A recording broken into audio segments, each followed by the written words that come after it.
All right, we are now live. Hello, chat. Hello, viewers.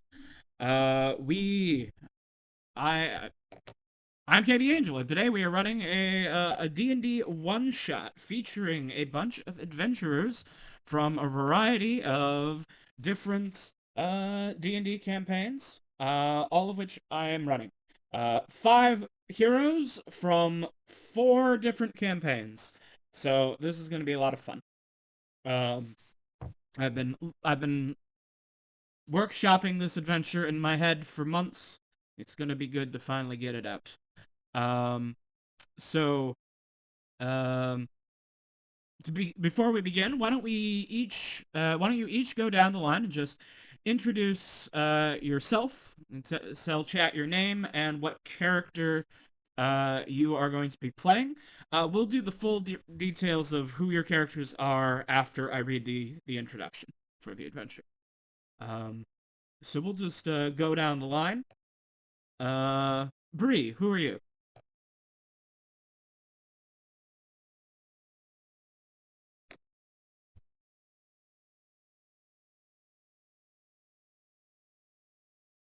Mm-hmm.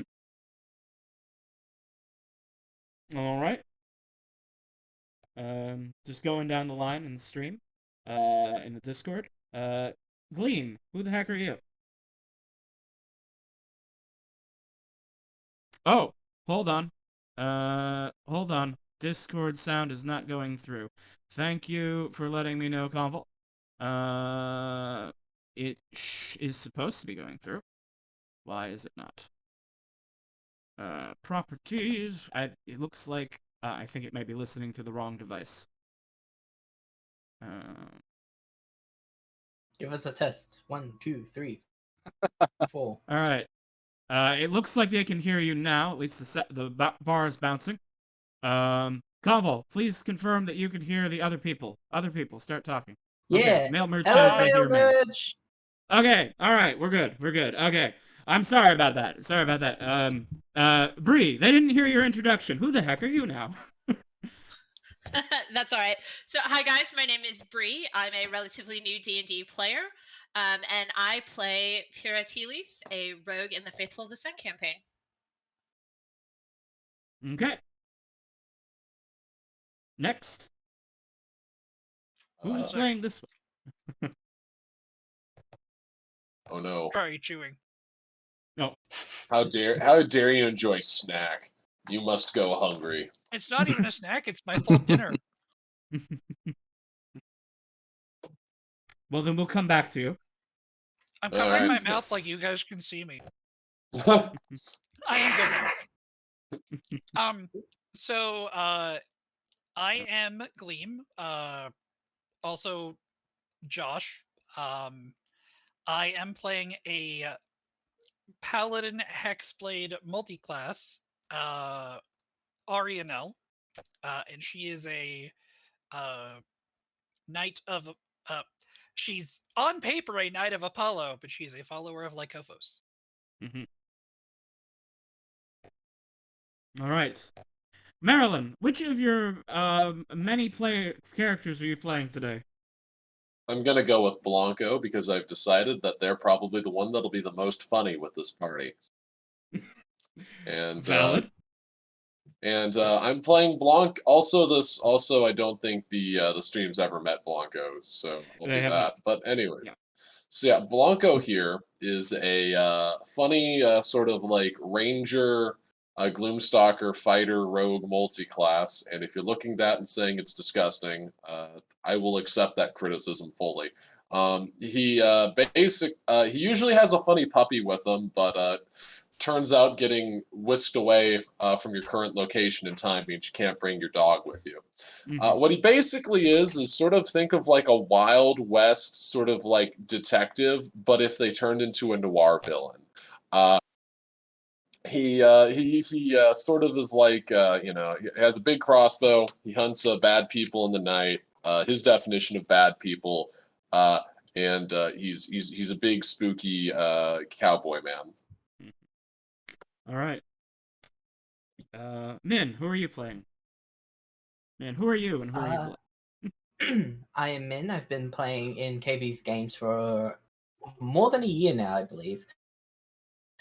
And it's been a journey, for certain, with this lovable person. For the character that I am playing, however, I am playing Fila Shadowsong, an illusionist wizard. And yeah, that's all you really need to know Mm-hmm. from that All front. right. And, Zaram, please introduce yourself. Hello, I'm, as KB says, I am Zerum, and I play, in this game I will be playing Amnon Calyx, the space engineer, battlesmith artificer, straight class. No funny business on this one. Yet. Yes. All right. So, that's that then.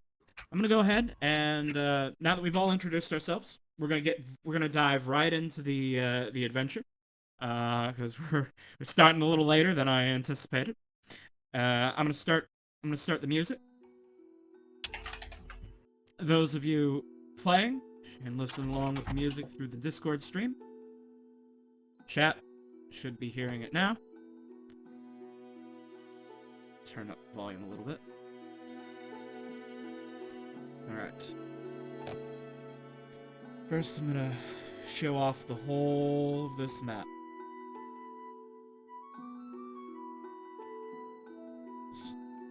To the stream.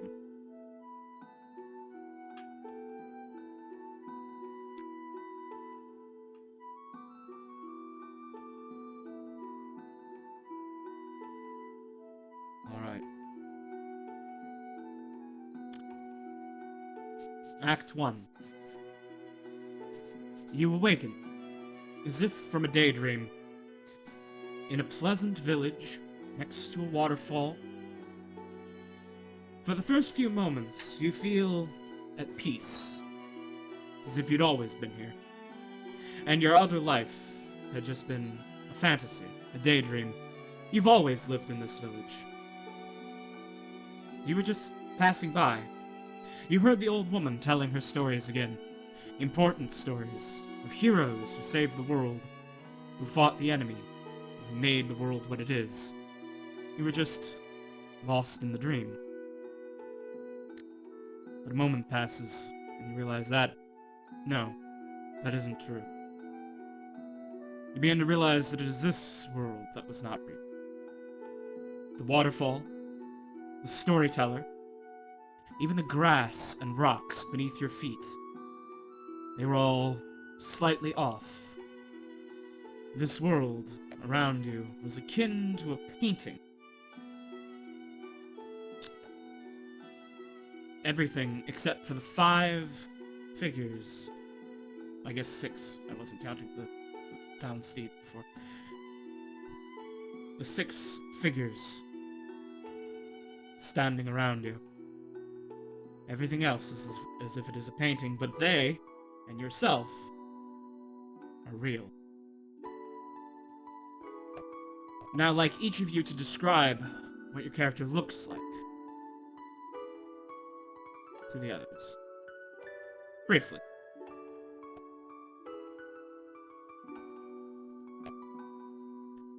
I guess Discord order again? Yep. We'll go Discord order. Which would be me. Mhm. So Pyrrha is a halfling. So she is quite small. And then she has, as her image shows, brown hair, a little bit of a mischievous twinkle in her eyes, and a smirk. And can generally be quite cheeky. And she is rather dazed and confused at this point. And very relieved to see Dame Orianel, who she recognizes.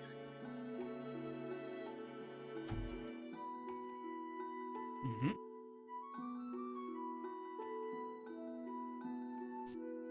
Glean. And Dame Arianel is a woman in her mid-30s with stark, silvery white hair and very piercing blue eyes. She has a somewhat stern somewhat serious look on her face, but it's not too intense. It's not the unreproachable kind of look, at least not yet. She stands very tall for a human woman at 6'1", with shining armor, with what seems to be a dark uniform underneath. And she carries a very prolific sword at her hip. Do I have like an actual description for this? I'm afraid I don't have one written out. Yeah. Okay. But there is definitely something that catches your eye as you see the sword. It's almost as if it has its own presence in the area. All right, If Marilyn. only I knew why that were the case. It's almost like we're from the same. Anyways. So Blanco is sort of like gets up with a start, and takes a few seconds after he starts to realize that this was all just a dream. So Blanco's kind of short. He's only about maybe like 5'5", 5'4". He's kind of tiny. My dwarf is actually almost as tall as he is. He has a very, despite this, he has a very big, like, wide-brimmed hat on top of his head, black colored, because of course it is. He also has, like, a black greatcoat and sort of, like, like a gray, also has, like, a gray scarf around his neck. He is wearing all black, because of course he is, and he's got a crossbow on his back, strapped across his back, that's fairly overbuilt. Besides this, he's fairly unassuming. There's nothing else that really gives him away. He looks to be maybe in like his early 40s. Despite this, his beard, his 5 o'clock shadow, and most of his hair is pretty gray at this point. He's got like, sort of like he has like a very concerned look as he like sort of, brushes underneath his scarf and like tries to feel out a scar that's around his neck that nobody can really see right now. But it is there, guys. And it's important because I have a backstory. Besides for that, that's his description. I'm going to pass this along to our friend. Min, it's your turn. Tell us about Fila. Fila. Right. How to start? Well, certainly her poshness is quite well known right from the get-go. Her posture, her posing seems to suggest that she is of nobility. As for her physical description, she has a rather soft face and a well refined hairstyle. She wears a red cloak and holds a frosty staff. In addition, she wears what seems to be armor. In actuality is something magical to keep the dangers that armor would normally protect, but it doesn't seem real. And I'll leave it to narrative. Amnon to describe their character. Right. Well, Amnon Calyx is about 6 foot. He's got a mop of reddish brown hair that's kind of pulled back and tied rather neatly into a single braid that ends at about his mid-waist.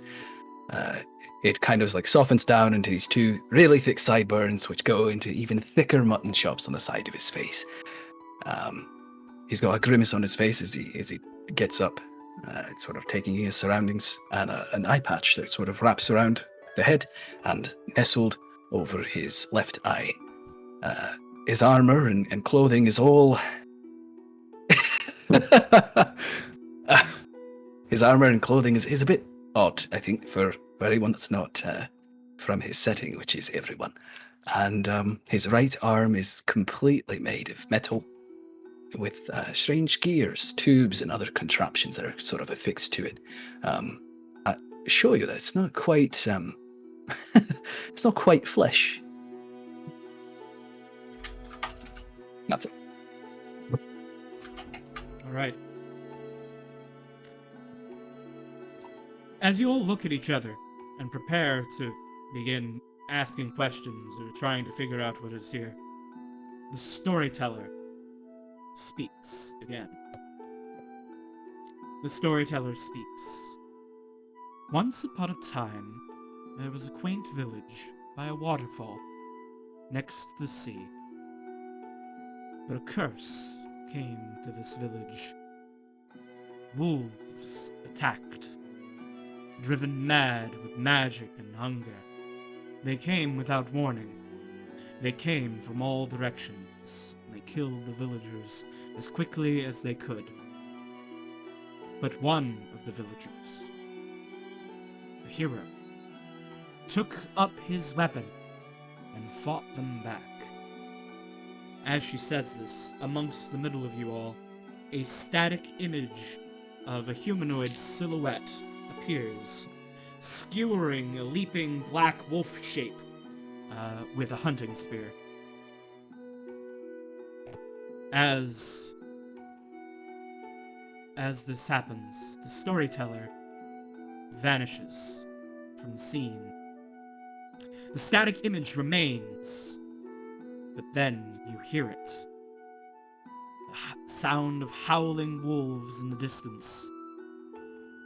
And suddenly, from every edge of the painting, terrible beasts appear.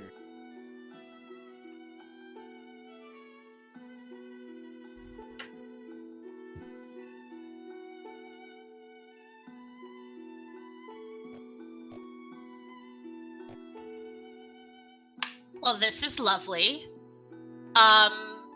These beasts... Anybody have any idea what's going on? Start shooting. From the edge of the painting, these black beasts, like smudges of ink given life, charge towards the painted villagers. And they threaten you as well. But as these paintings begin their attack, this image of the hero does not move. It remains static. What will you do? Well, I'm gonna roll initiative and start shooting, of course. A good answer. Hmm. I'm gonna snap all these. Woohoo! red. They're all. Yo! Hey, This is why they alright. call me Quick Draw Blanco. They don't I am- actually call me that. For one of the very rare times I'm not actually at the bottom of the initiative order. Feels good. You're not at the bottom. I'm at the bottom. I'm always at the bottom. I rolled positive. That's a plus. Get destroyed. That's a big achievement. That's it. Yeah, I have That the is a strangest small- sense, like I know this to be true. You're doing. It's a solid improvement. It's good to see that she's getting better at it. Like I don't know you, but I feel like this is familiar somehow. Give me a second. I gotta measure something. I will never have to move. All right. Well, that's good news for you then, Blanco, because it is your turn.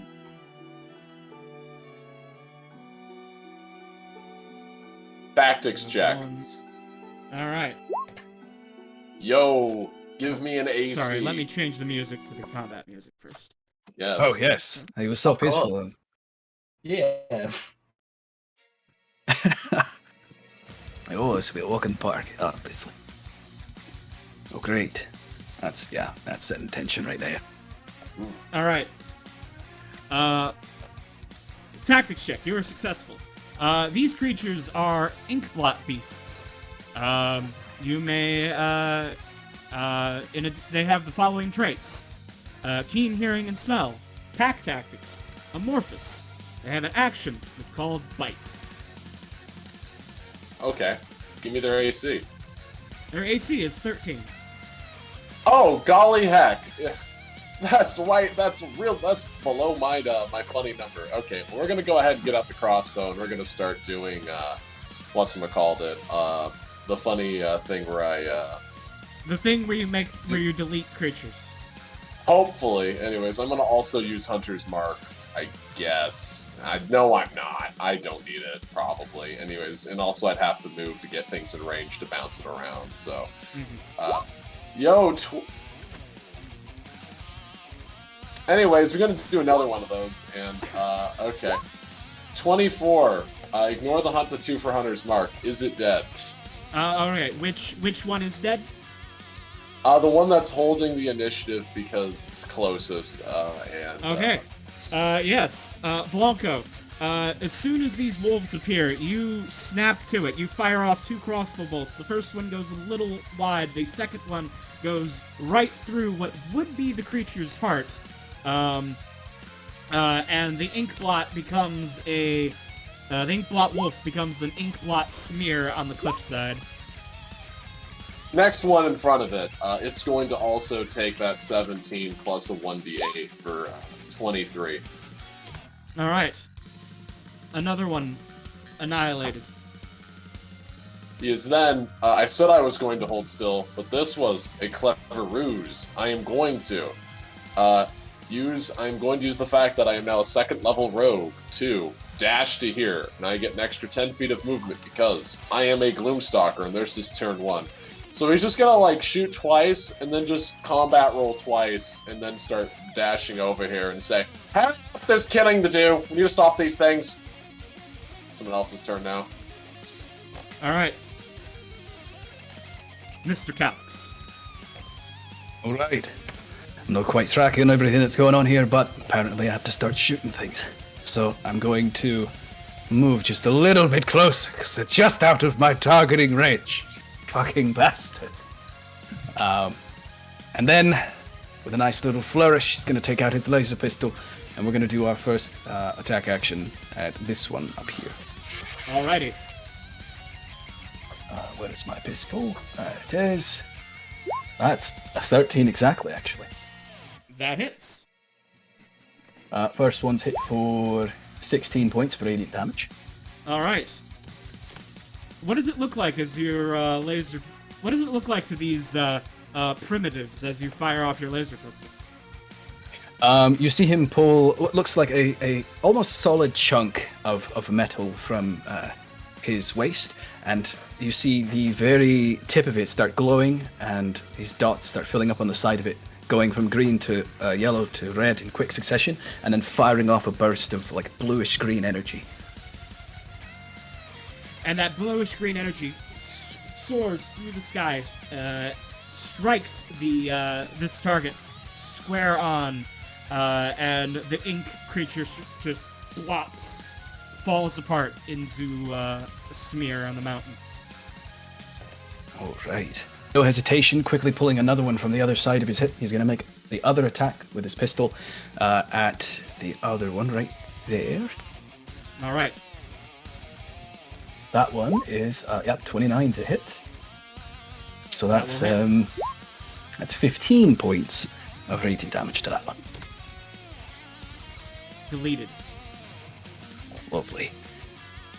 He's gonna look back to the strange metal, like beast contraption creature that's behind him, and just shout out, "KB, I need you to take care of the last one."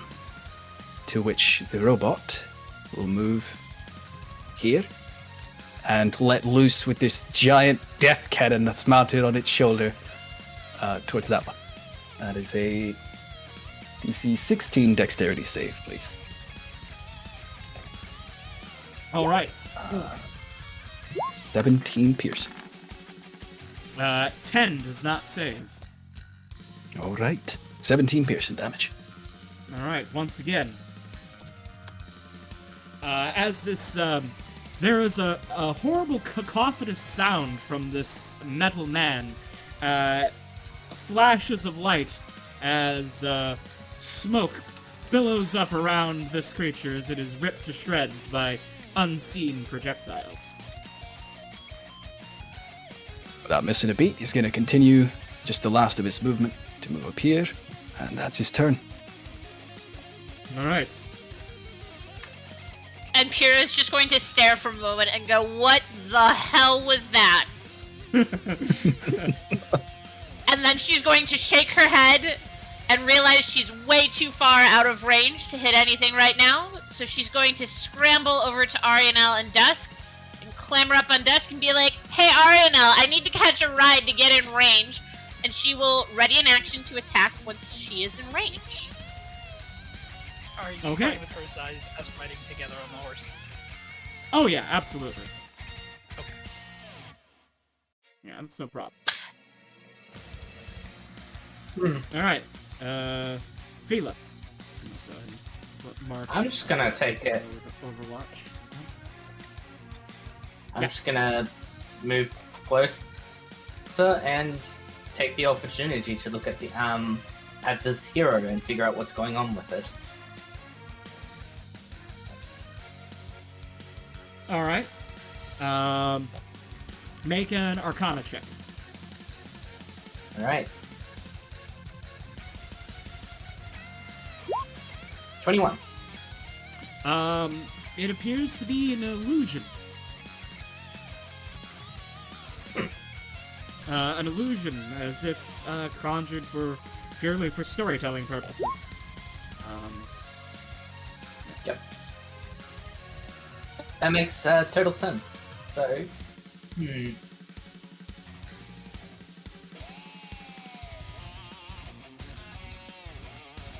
I'm just gonna go ahead and dash over to here. I guess.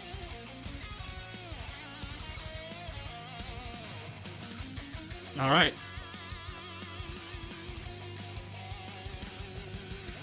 All right. It's now the beast's turn. Down here.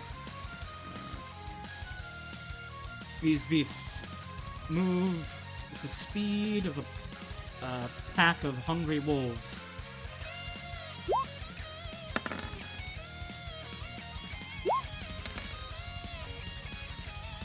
This painted woman is torn apart by these two.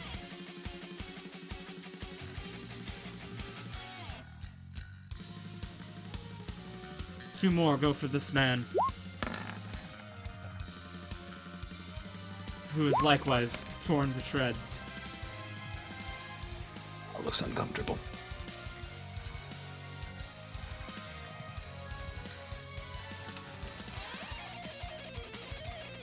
This one dashes forward towards these two terrified commoners. Meanwhile, down here, Oh god, those poor things.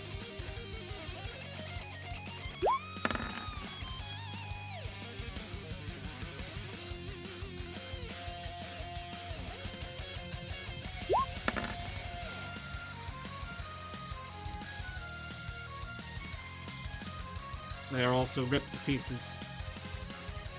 Red ink flows from their bodies like blood.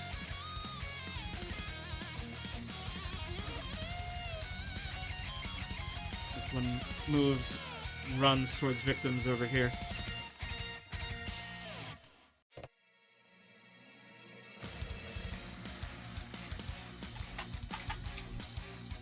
And a third group, sorry, a fourth group, appears down here. Oh no.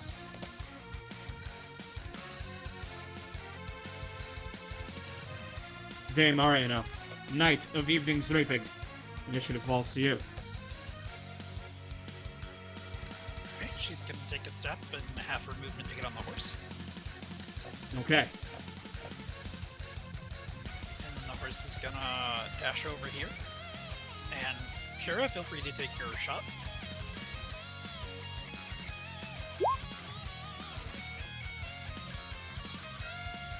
Okay. That will hit and kill. The one closest to Oh us. really? You're telling me? Whoa! That is some hot dice you got on that sneak attack. It's 5, 6, it's 4 technically, I don't think sixes she and has it's 2. Technically, I don't think she has sneak attack because Ah, it's just 12, isn't it? Roger. Right, but 12 is enough to kill an Inkblot beast. Alright, but yeah, so no sneak attack, but it's still enough to kill the wolf. And now Arianel is going to fire an Eldritch Blast at this one. 21 will hit. 7 force will be sufficient. Could you ping which one you were hitting again? Okay. Gotcha. 7 damage. Okay, that it is still up. She's gonna hit it again. Okay. Or miss. Ah. 11 will miss. And then also gonna do a tactics check. Okay. 18 is sufficient for a tactics check. Yeah. So you know their armor class. You want to know their hit points, their speed, any of those traits I mentioned before. What were the traits? Keen hearing and smell, pack tactics, and amorphous. Well, what the hell is There. Amorphous? Alright. The Inkblot can move through a space as narrow as 1 inch wide without squeezing. Huh. Just sort of swaps through.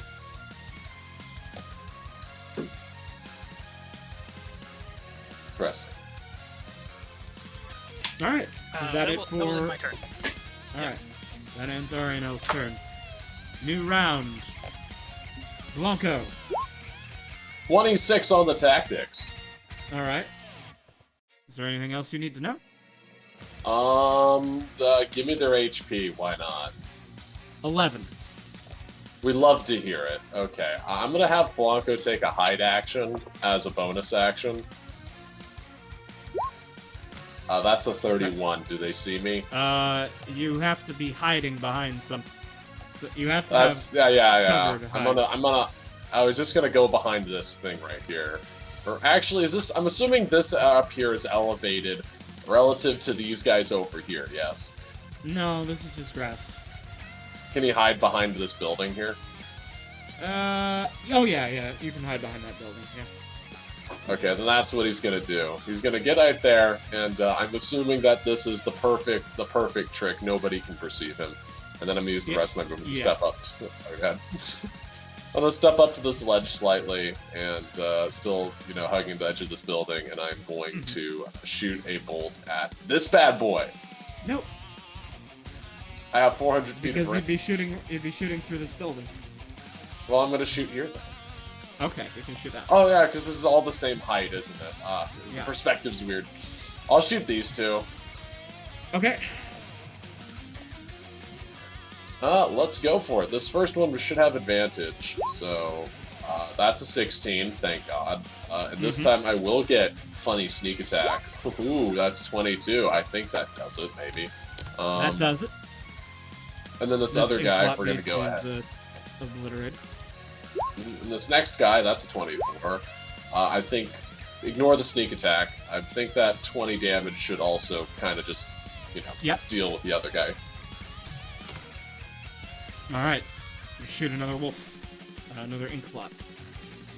And he's gonna shoot twice, and then he's gonna go look over at the Aemon guy over there. He's doing this weird shit.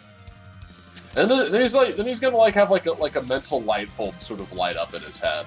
But he's not gonna say anything. Next person's turn. Alright. Speaking of Amnon, he's now up. Alright, so basically I see these people over here in the distance. Probably these two, because imagine these two are hidden behind a building from my current perspective. But then I've got these two. Alright, can I see this fucker over here? You can, yes, because you're on the other side of this building, so you can see him. Alright. That fucker's out of range, but I've decided not to care. He's gonna stow down the 2 pistols he's got and just draw this massive ass block of metal from his back. It's gonna extend on one side of it, coming to double the size of him, kneel down on one knee, and I'm gonna go ahead and use the laser rifle to shoot at this one down here. All right.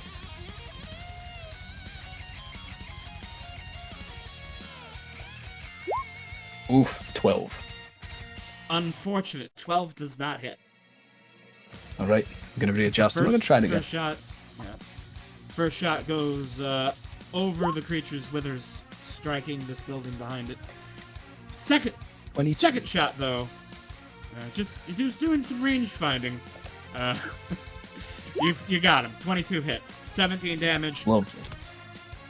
You burn a hole straight through the ink, leaving this smoldering pile of black smudge on the painting. Lovely. This is all the same height. I'm gonna have KB88. He's gonna relocate himself higher up onto the ridge where we just came from. Mm-hmm. He's gonna his legs are gonna kind of split into almost two different factions. So he's got 4 legs on his stream. He's gonna lower himself down as a platform, and I'm gonna have him from up there fire down this massive ass cannon straight towards this one. All right. Right there. Gotcha. Holy. DC 16 deck save. Dex save. 4 does Wait, is not that save. is that to Lovely. negate, or is it to have? Because if it's to have, they're dead anyways. Yeah, it's to have. Oh, yeah. Alright. The roll wasn't strictly required. There we go. I like rolling dice, damn you. Yes. Alright, boom. KB88 deletes another one with the mounted dwarven rotary gun. And then I guess he'll try and tactics check just because he wants to better understand what's going on here. A 15. Mhm.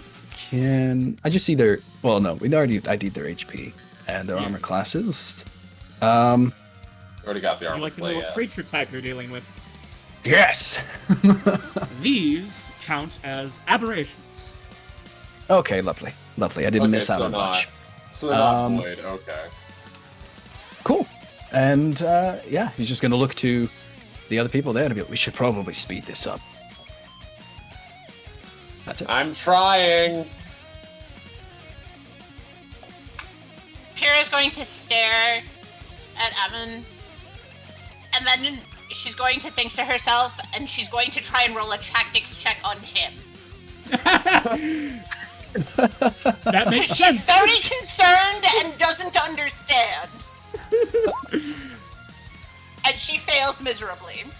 Hey, He is. next time just take expertise in tactics like I did. Well, it wouldn't have helped a natural 3. Yeah. And she's going to look very befuddled and very concerned. Like, the dude with the crossbow, she kind of gets, there's probably some shenanigans going on. But The these, funny hunks thing- of metal that he pulls out that just suddenly shoot beams of light concern her. Mm-hmm. Those who truly understand know that Blanco's the one you probably want to be afraid of. Deciding that Alright. discretion is the better part of valor, she is going to attempt to hide on a horse with Arianel. Fair enough. With your halfling ability, that's perfectly acceptable. 27, you are now hidden. You will have advantage on your next attack. And then with that, she is going to attack one of the ink blots, deciding, well, they're closer and they're probably going to attack me next. Mm-hmm. Alright. And she is going to... Go ahead. Oh, I was just going to say, yes, a 28 will hit, 29 damage will kill one of the ink blots. That one works too. That's fine. Okay. If, And then, Alright. am I still hidden? you are no longer hidden because you have made an attack, so that reveals your position. Gotcha. Okay. And I think I've used all of my...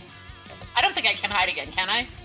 Not No. this turn, no, because it Alright, well then requires a that'll be bonus my action turn. to hide. Alright. That'll be my turn then. Fila. I'm gonna.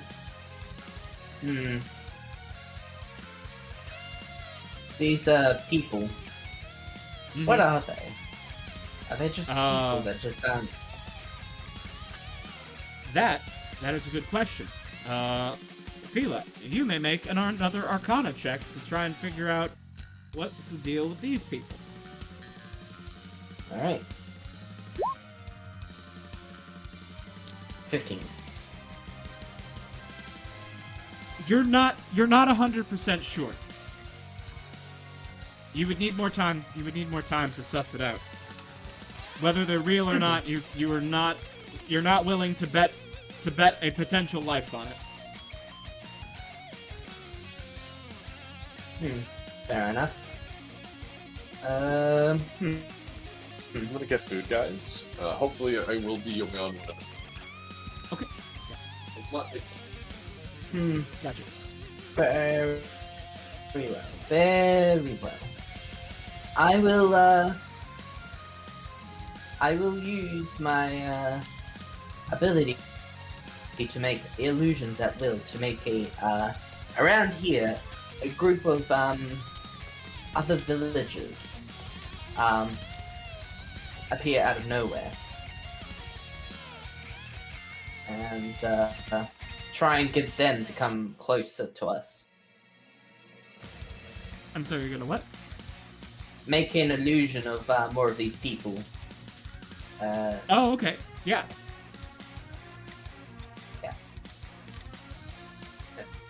Sort of make like a little conglomerate of it. All right. Yeah. What spell are you using for this?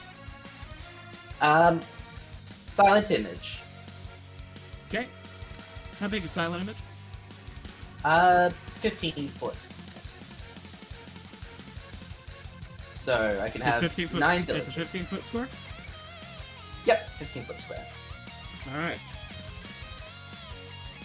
Why is it snapping? Why is Roll20 snapping me downwards every time I click Control V? I have no idea. All right. I'll just right click.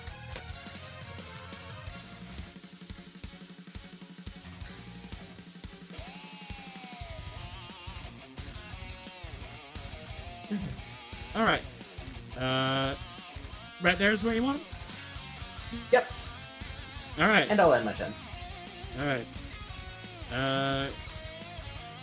So yes, the sorceress behind you casts some sort of spell, and you see suddenly a crowd of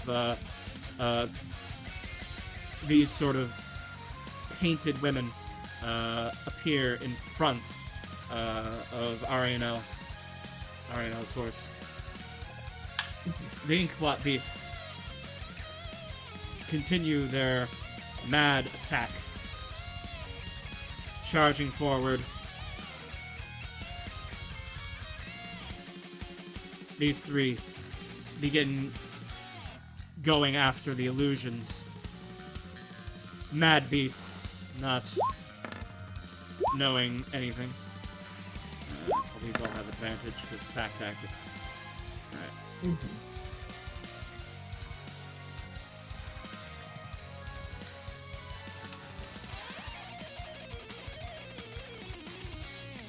They find their meals disappointing. They begin pressing into the illusionary crowd, but attacks are wasted. Oh. Meanwhile, down here.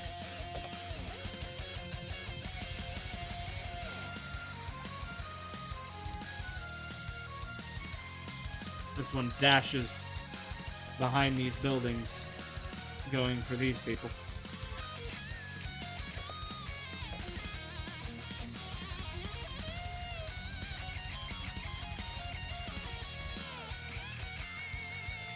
Over here, these beasts charge forward,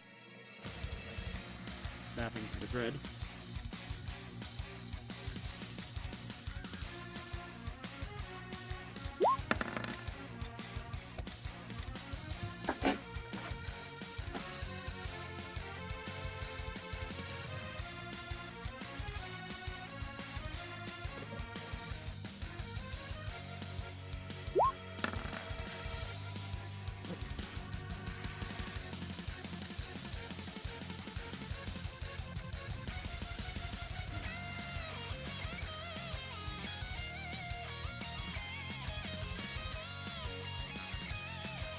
These two commoners are leapt upon by the ink beasts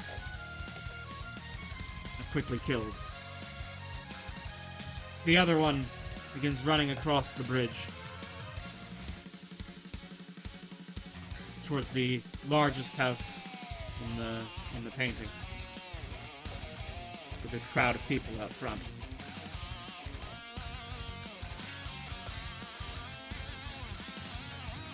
Dame Ariano. Well, Ariel fortunately knows that people don't just fucking appear out of nowhere.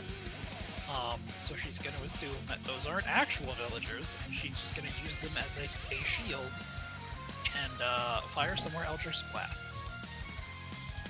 Alright. 16 hits. The injured one. Yeah, injured one, I assume, yeah. Alright. Another one is down. Now the bottom one, I guess? Okay. Critical hit. That is sufficient damage. Alright, now, you fire your Eldritch Blast from one, and two of the ink wolves just torn apart.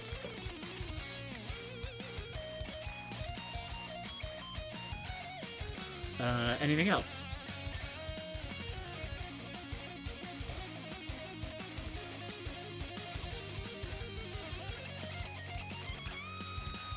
I'm trying to decide if she's gonna try and run off down this way. Nah, she probably would stay here just to protect these two potentially real people. Mm-hmm. So she will just end her turn here. Alright. Blanca.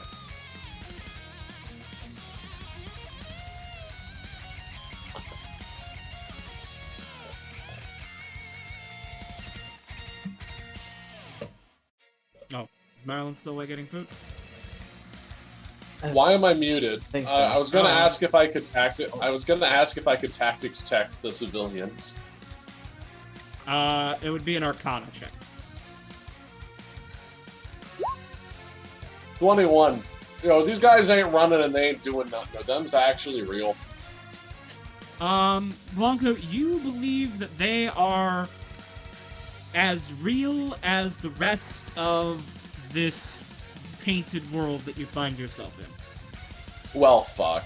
Because he don't think none of this is real. He thinks he's been like mind shackled in some weird fake reality, and that don't make him happy. There's something going on. Something weird's going on. Maybe he's in some realm. They don't like it. Mm-hmm. Maybe them dying's a mercy. He'd hate to be stuck here. Anyways, he's gonna shoot this guy right here. Alright.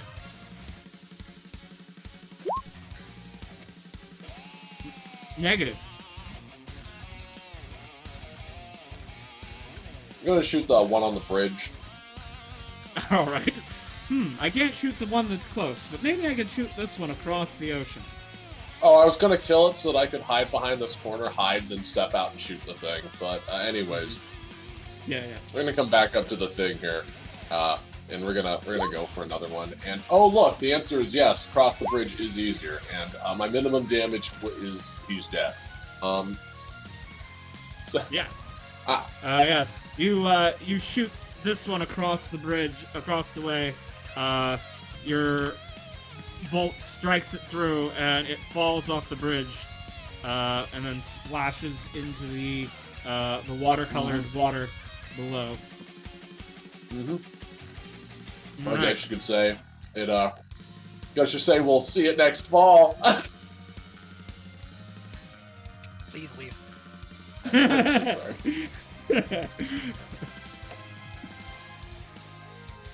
Alright, does that conclude Blanco's turn?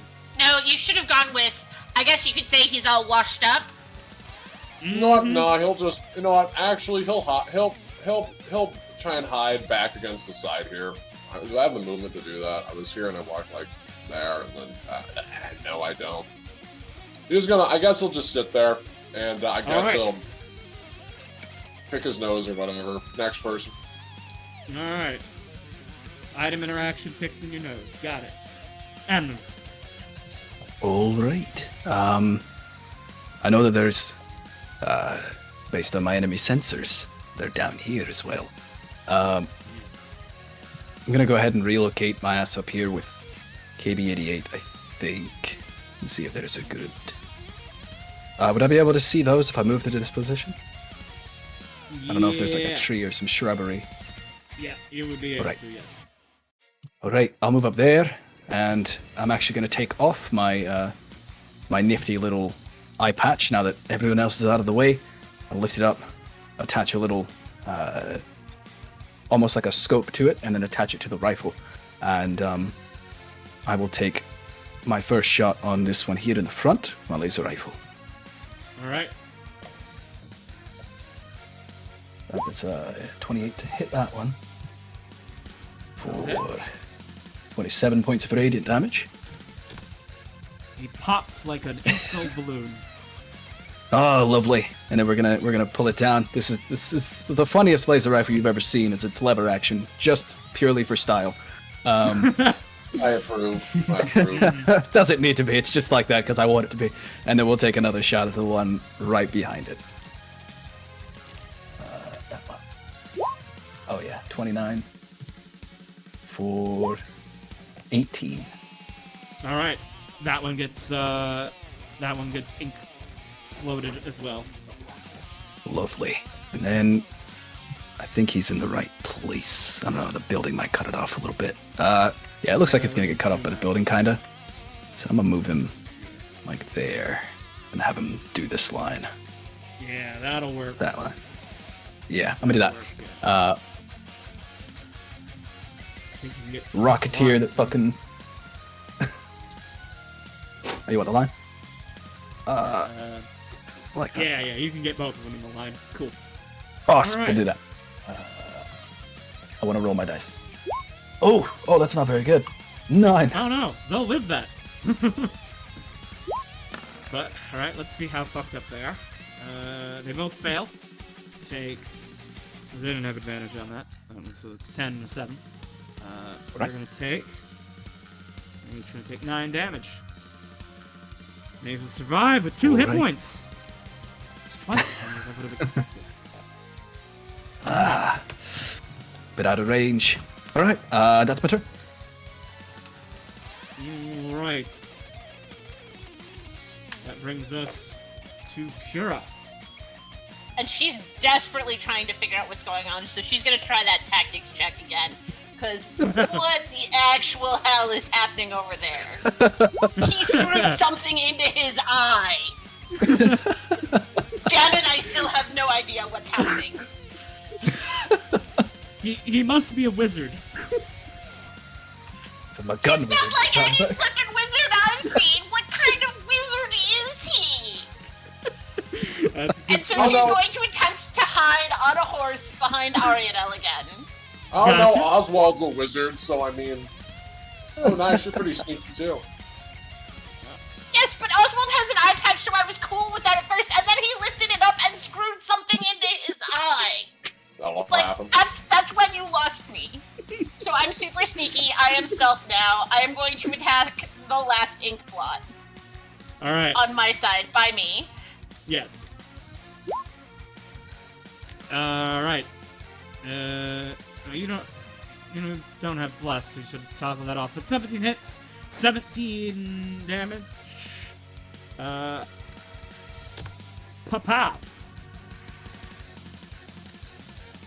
He might be shooting like god rays of death, but arrows kill just as good.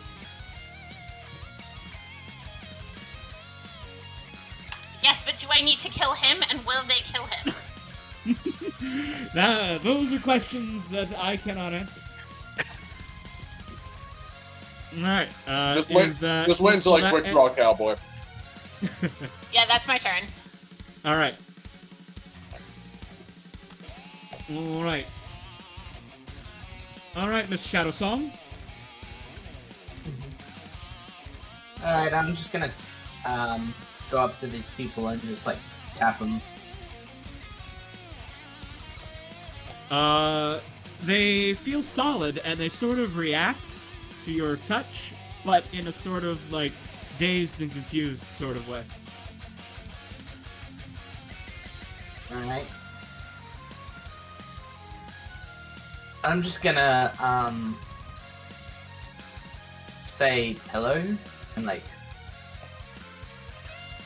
just try and The interact. wolves are attacking! Yeah. I know. These fine people are taking care of it. Who the hell are you?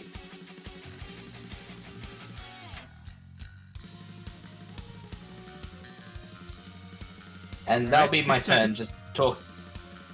Yeah. Anything else you want to do on this turn? Actions, bonus actions?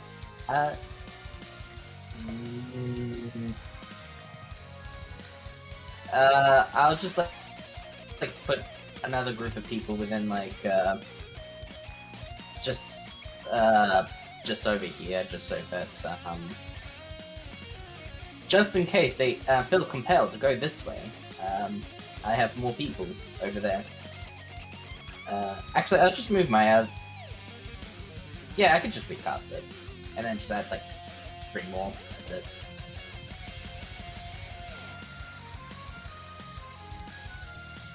Because thank you. And I'll just tell the rest of them, in case you haven't figured out, those are illusions. And then, so these two, everyone knows here that they are illusions. And then the turn. Alright. Down here, this beast goes for one of the villagers. The crit. Tears her apart.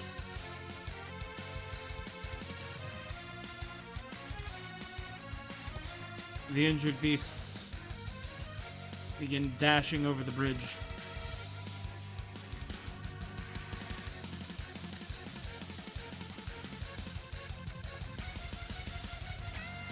Alright. Game RNL. Only a few remain, but they're very far away from you. They sure are.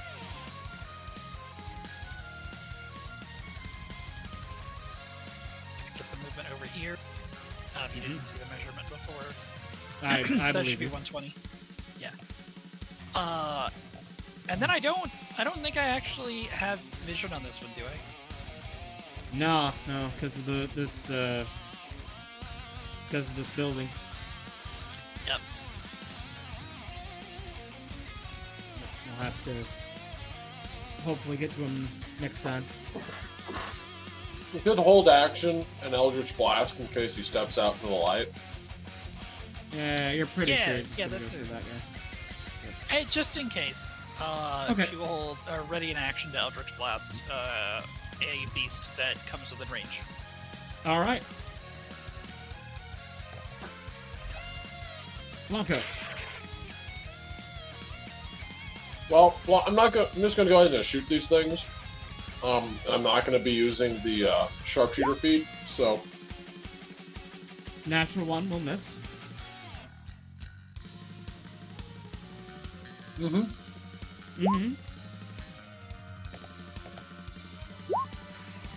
Okay. kill that thing. I'm not sad. Blanco is gonna tactics check this weird sci-fi guy.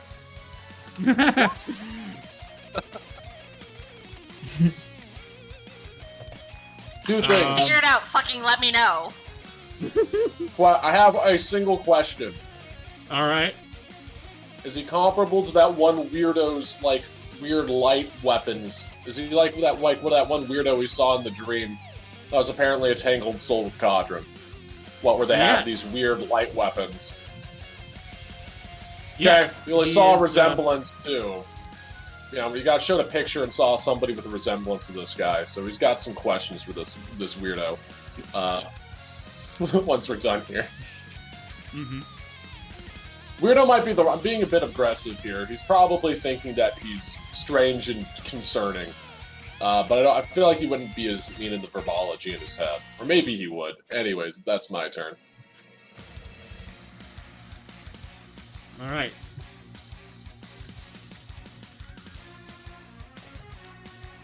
And then we are at Amnon's turn. Alright, we're Right. All right. Blanco thought it. He's gonna he's gonna lean back a little bit, assess the new targets, and be like, "Well, he just made my job a lot easier." And I'm gonna go ahead and take my 245. Take my rifle shot at the one that's still on the bridge. 22. I'm rolling my dice because I like to roll dice. Just let me roll my dice. And Going to hit. What's your damage? My Do you damage. do at least 2 Stop. with your 3d8 Stop, laser rifle? It's great. Alright. It's amazing. So Alright, now when we you go. do less, when you do less than 2 with your 3d8, something very wrong has happened. It's because the void has gotten to one of your dice. Let's see here. been known to happen. Resistance question mark? No, you're just looking fun. I can't see this one. Okay.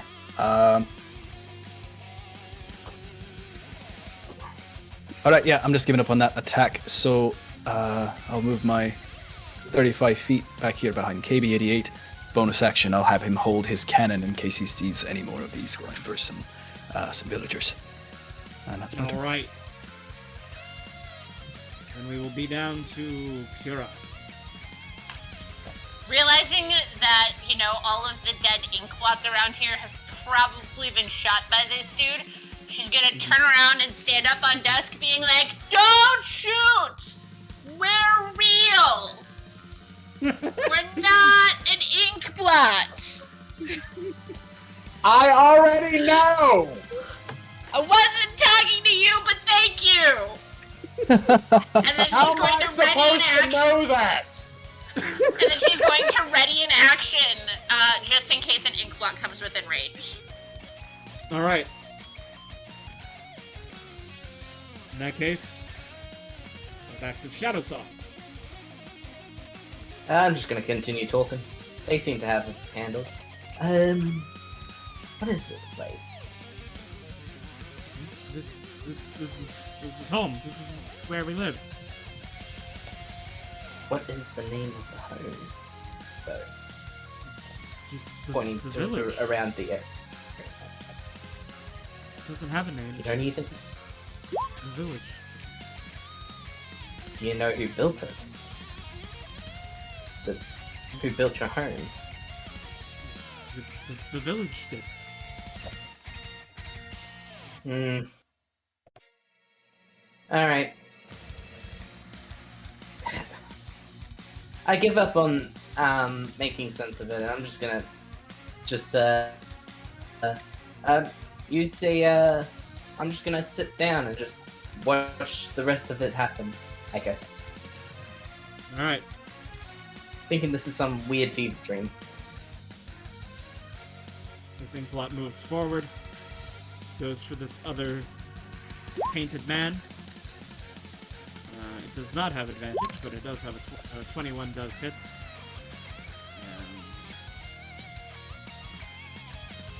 And that man is now also killed. It used 10 feet of movement there. Let's see, where is the nearest prey to it?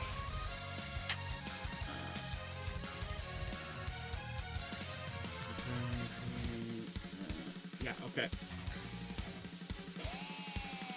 It's got moved 10 feet, so it's got 30 feet left. It's gonna come out, intending to come towards Arianel and Pura, triggering their readied actions. It technically doesn't trigger my readied actions because it's technically not in range. Oh, okay. Well, it does trigger Arianel's. Arianel casts. Well, you have a longbow, right? Short bow. Short bow. Oh, she has a short bow. By the way, wait, we haven't It's gotten her not a in. longbow? She can't use a lot. She's a halfling, she can't. Not yet. It's Bigger than I am, thank you. All right. I could shoot Take 2 myself, I levels in guess. fighter. Also, the sharp bow does have 320 feet of range outside if you're using the longer range. But no, is that the short bow? It isn't about the proficiency. It's about the fact that longbows are a heavy weapon. Oh, that's tragic. Small characters. That being said, can't though, use them. you can use your long range of 320 feet just to have disadvantage on the attack. All right. So yes, with that, Arianel calls out with their magic and blasts the last Inkblot beast to pieces. The attack ends. We are out of initiative. We did it, guys. Gonna run a quick scan, make sure there's no enemies, and then put away all my metal shit and tuck it under my jacket. You make a fucking sound like you're the guy from Police Academy. No enemies detected. Ariel continues to dash through all of this area, and then like up to here, and just make sure it's all safe. Blanco's kind of gonna strut towards this funny space guy. Don't you move Pura yet. I'm wrapping around. Okay, now move her.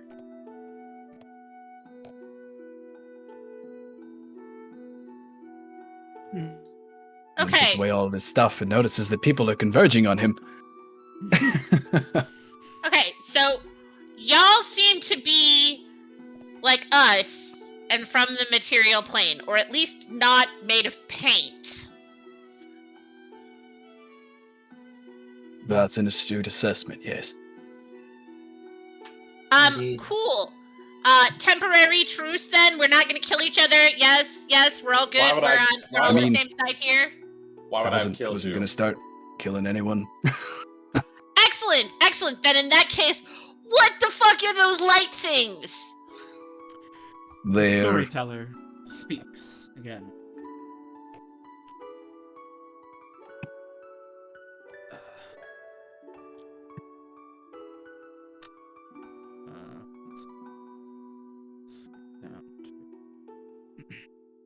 The storyteller appears and speaks once more. The hero had slain the wolves, though the village was not without casualties.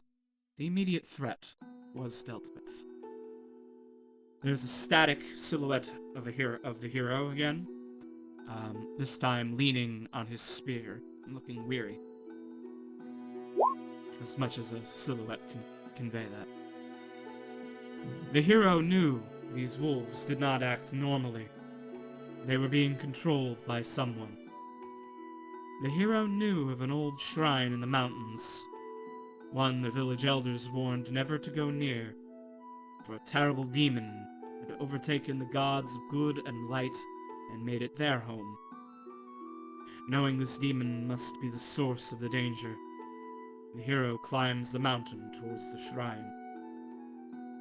And as she says this, silhouettes of the hero walking create a trail, a path towards the mountains.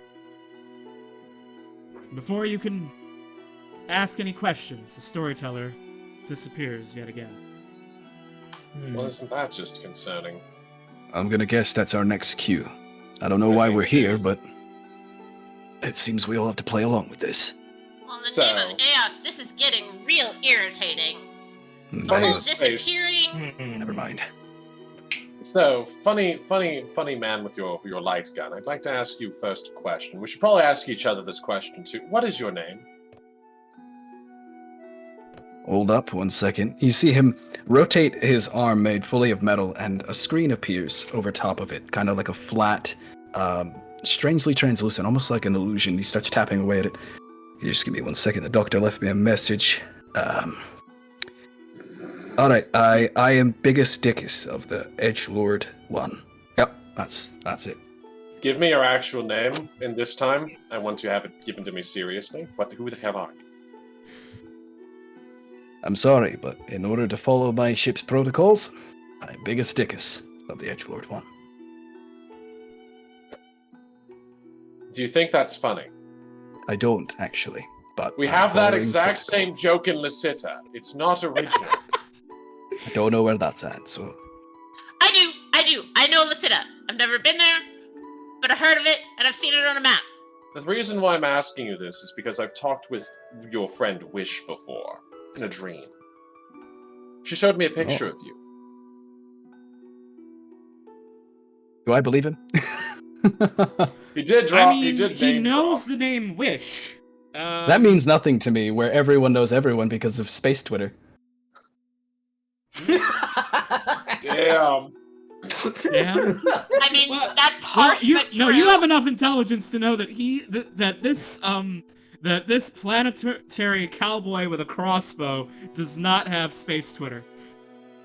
I mean, hey, the... I happen to know that the universe is made up of quite a few different kinds of people, alright? You never know what people are quite like. Look, Either way... His crossbow bolts, they're not even electrified.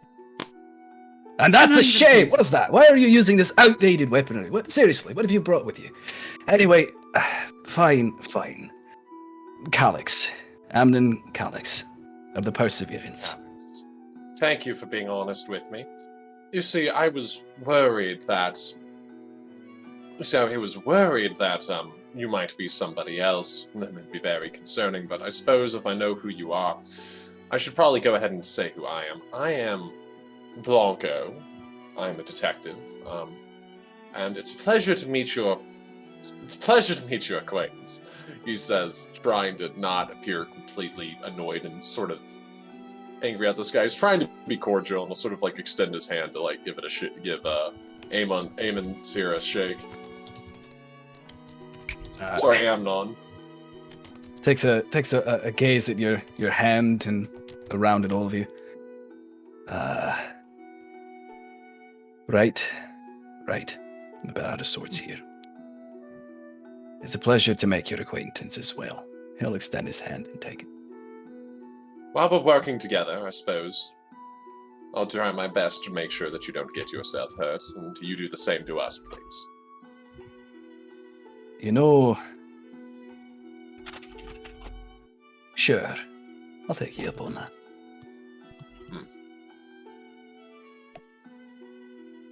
With that, he's just going Anyway. to sort of back up and let the others interact with the funny space guy.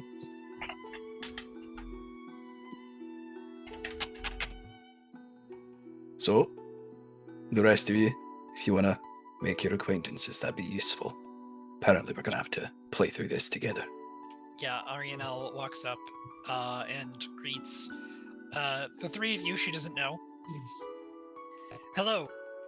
Now that we have a moment, I am Dame Arianel, the Knight of Evening's Reaping. It is, I suppose, a pleasure to make your acquaintance, but the situation itself does not seem pleasurable. The not description, yes. It's a pleasure to meet you too, Mrs. Arya. Now, you over there, he says, pointing at, sort of gesturing towards Vila. You've been quiet. I'm more just looking at the situation we're at. I care little to introduce myself, but if you really need a name, Emma Greenstill is my name. If the token will me. It's up It there. updated for us. Okay, fair enough. It seems to not be updating. Do I trust that name that was given? Wait, why would I roll that? Ignore that. You're Emma. You're fucking Yeah. Emma. That's gonna be real funny, though, when you join our party and we realize that isn't your name. Mhm.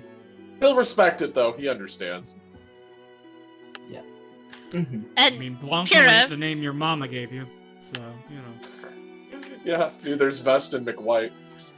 Yeah, exactly. Pyrrha, for the sake of purely height, maybe intimidation reasons, is going to remain on Dusk, even though it's not her horse. Be like, Tea Leaf. Pyrrha Tea Leaf. So, are Are we all amenable to working together as a group to go track down this mountain shrine? Whatever gets me out of Affirmative. this, The Whatever. metalman speaks. Affirmative. Targeting parameters updated. Do not shoot the humanoids. Might I ask, if you'd be so kind, Amnon, who is your metal friend here? Is he a construct, or is there some higher intelligence inside of that? KB88? Insulted. He's my, I am much more advanced than you, meatbag. Well, yes. Oh, that reminds me. I once met an animated statue in the past. He was a nice fellow. I hope you two have the same inimitable qualities. Right. Just don't. I'll be honest with you. Don't stand in the front of his cannon. I tried it a few times, and he's ready to let loose with it at any second. So just like I see. 2 feet off to the side at all times. He's a little trigger happy. All right. So you're telling me as I should respect his field, his firing arcs, and if I do that, I won't get myself turned into a red smear on the ground. Understood. Pretty much. I've reviewed it many times. I don't know where the glitch in the code comes from. I seriously haven't found that fucking thing. Anyway. Collateral damage is sometimes acceptable. Quiet. Just as long I like as this. I and Dame Arianel aren't collateral damage, we cool, man. I used to Oh, suggest oh. that you are suggesting that we don't matter. Well, I know Dame Arianel's real, and it's not that you don't matter. It's that I'm not convinced that this is an entirely real situation. How And do you not, know like, you're real? A fever dream or something like that? How do you know you're real? Exactly. That's what I'm getting at. Exactly. Well then. Anyways, KB88, as long as you're cool with me hiding behind you and you don't hit me, are you cool with me hiding behind you?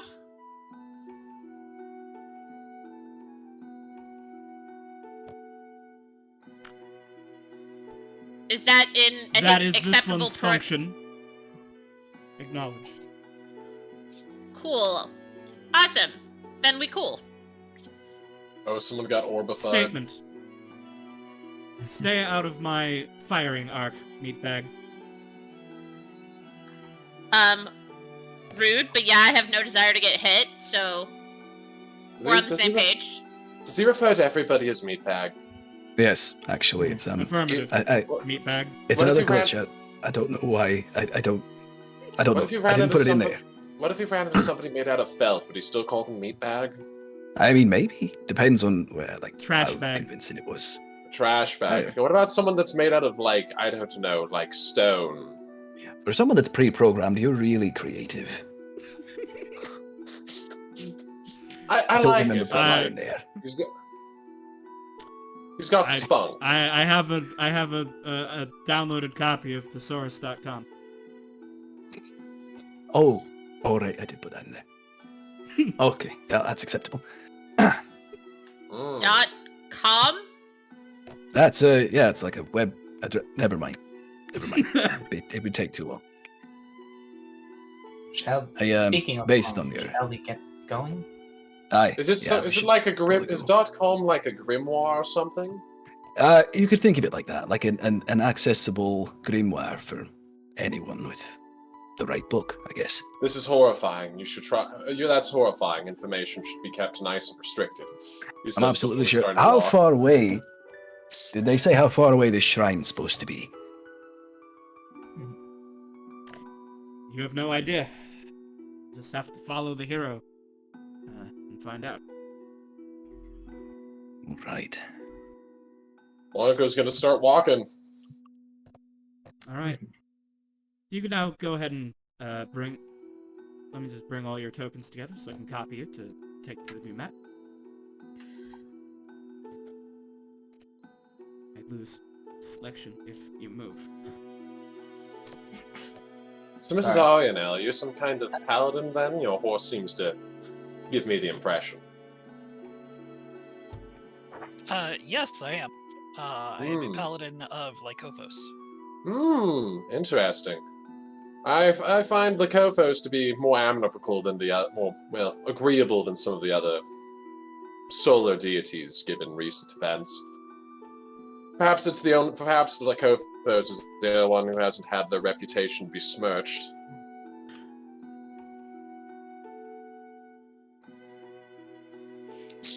I don't necessarily think that the other deities aren't as I suppose that's a good personable. point. I suppose that's a good point. I've never spoken to the gods myself. I wouldn't dare claim to be able to interpret their divine providence or their validity in their opinions, but I will say some of the followers of those churches are questionable. Some certainly do think they understand the will of the gods better than the gods themselves. Having personally met Eos, I can tell you, at least from that experience, that things that Eos wants and things that the churches want or the knights aren't necessarily aligned all the time. You don't have to tell me that.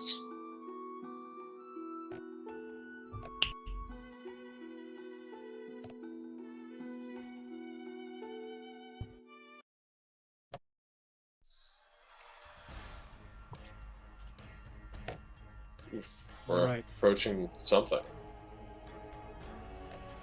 You travel through the mountains for some time. It's actually unclear to you how much time passes. It seems that the sky seems to be moving at a rate inconsistent with your own experience of time. Day turns to night, turns to day, turns to night, in what for you felt like only a few hours. Eventually,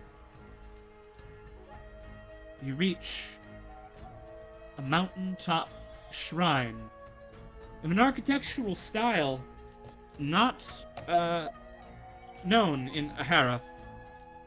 Amnon, though, you have been to 1,000 planets. Well, you know of 1,000 planets with 1,000 different styles. And so it doesn't seem as strange to you, but to the rest of you, this is foreign architecture. In front of the Very nice shrine, place here.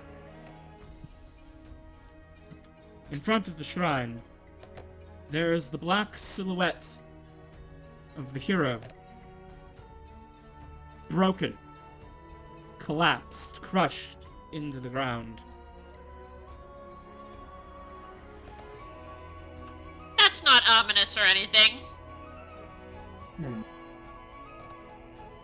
As you approach the shrine, emerging from within, a massive demon, larger than Arianel's horse, made in the shape of a frog, but made of the same sort of wispy ink material as the wolves, as the quote-unquote wolves you fought before. Flanked by a number of flanked by 6 more of those ink blots. The frog demon croaks out. Ha! Hero! You have come to face me.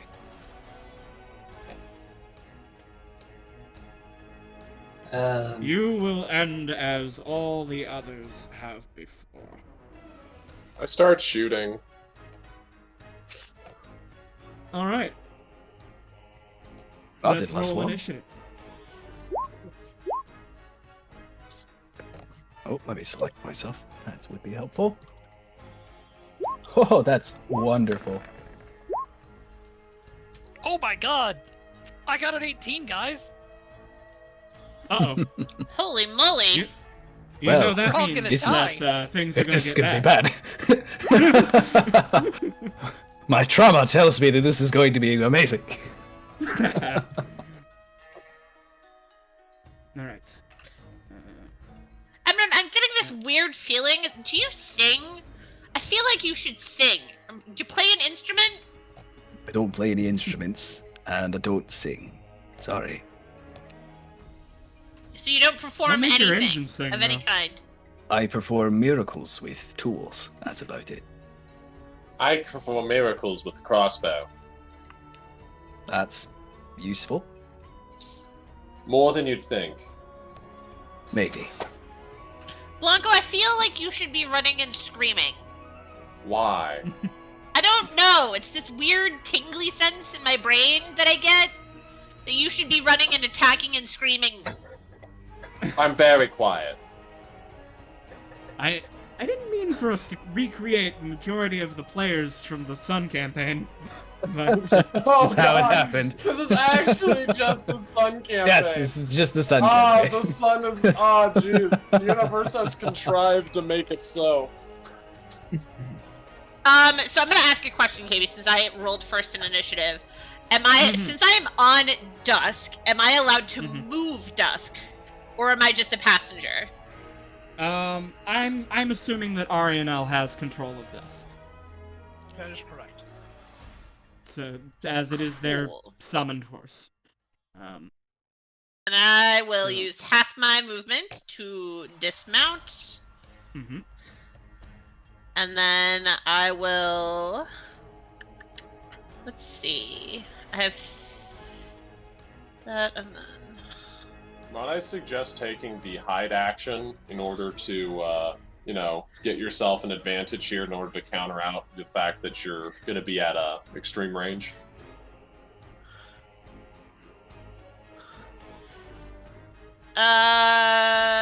Because that would just put me at normal, wouldn't it? Yeah. Okay, sure. Yep. Then I will. Well, first thing I'm going to do is do a tactics check on this big frog thing, Not and that great. rip. 9 will not do, no. And then I'm gonna hide, like you do. Mm-hmm. And then I guess just at normal, I will shoot the frog demon with my +1 short bow. Tragically only 11, but yes. Alright. 11 will hit the frog, 29 will hit the frog demon for 11 damage. That's it. 11 will hit. Yay! Oh Yeah, god, no. that'd be amazing, right? no. One can only dream. And that will end my turn. Alright. The frog demon will then use his will then use a legendary action.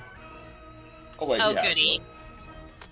Yes. The legendary action? No. Yes. He will then frog hop 15 feet closer to you. Oh no.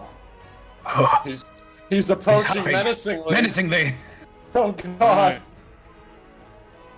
Damn, Try Ariana. and tactics check on the frog. Alright. I fail. No. Wait, that's not fair. How does she not fail, and I failed with a 9? I said no. I said no. Yeah. I said I'm gonna try a tactics check, and then KB said no. Oh, okay. And I thought that was no, she doesn't fail. And I was like, wait, what?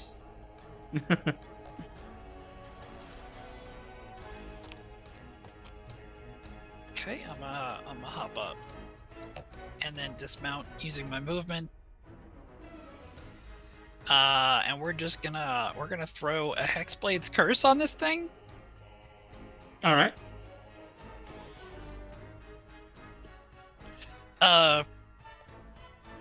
Is it evil? I would assume so. Yes. It is a fiend, in fact.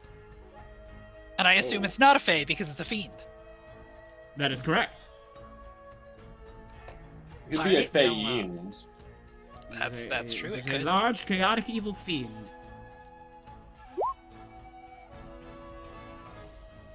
Nagling will hit for the 23. All right.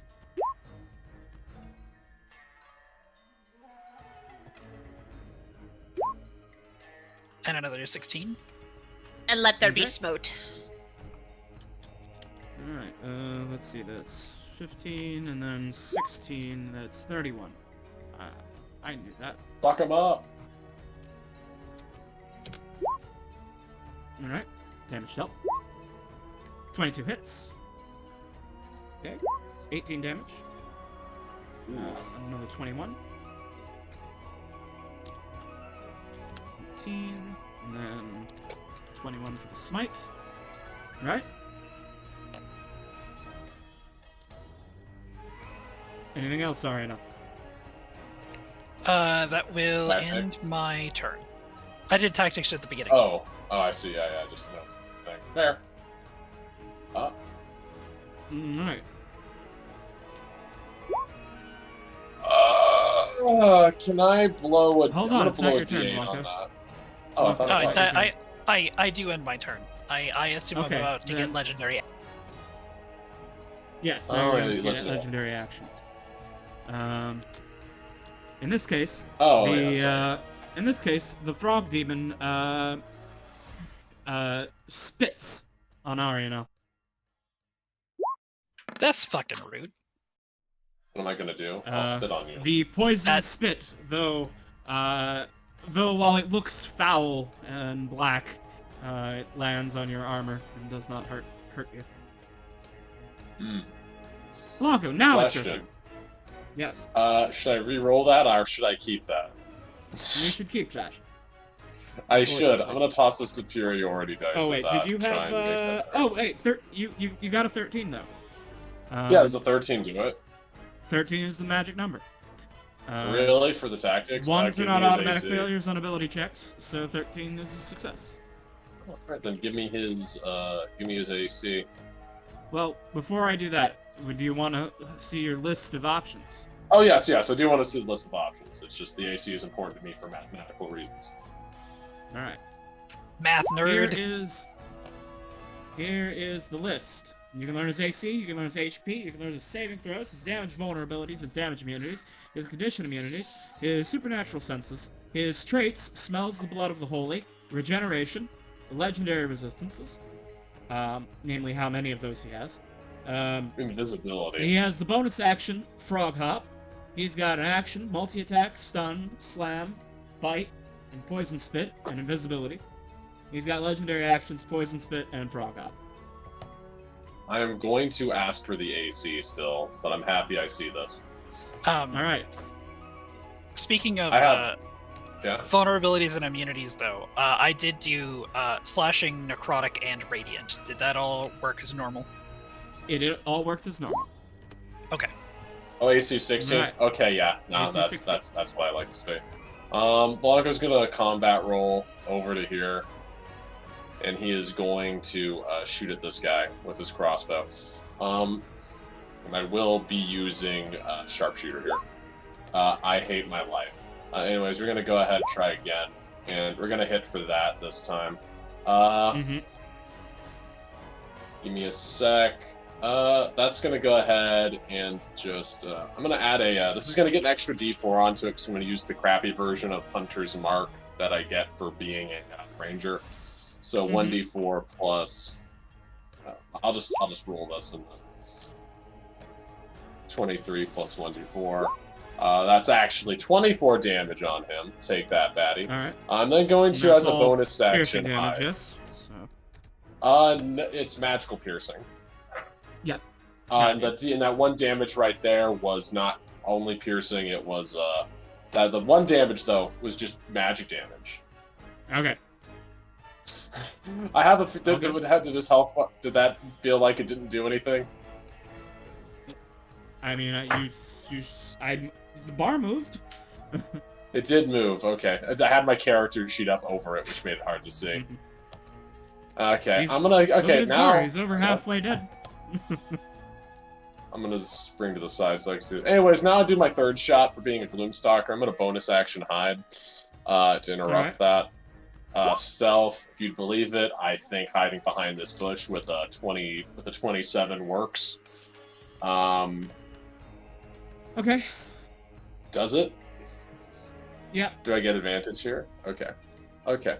And then we're gonna go ahead and that'll give me sneak attack. I'll turn that on. And I need to also roll a Wait. 1d8 on top of this. When you have got sneak attack anyway?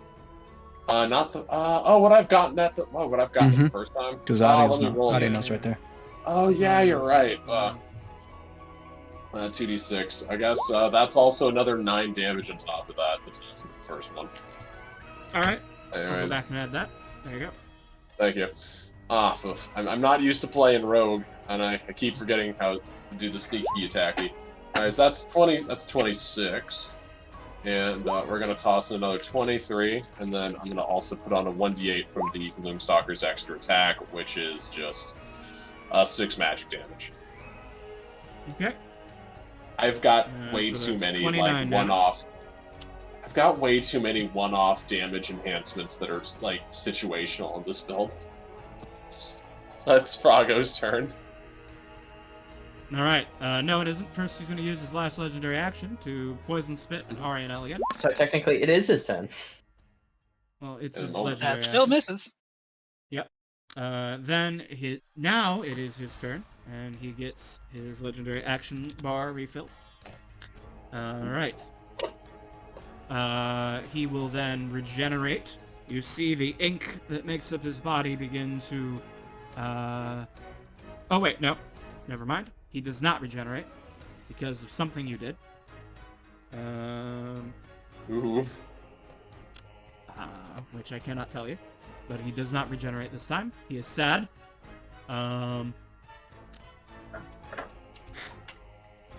He is then going to use his tongue attack on Arianel.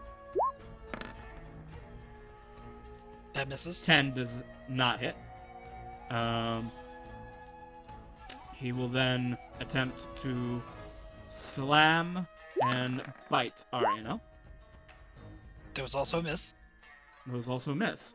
And he will then bonus action frog hop 15 feet back away from Arianel without provoking attacks of opportunity.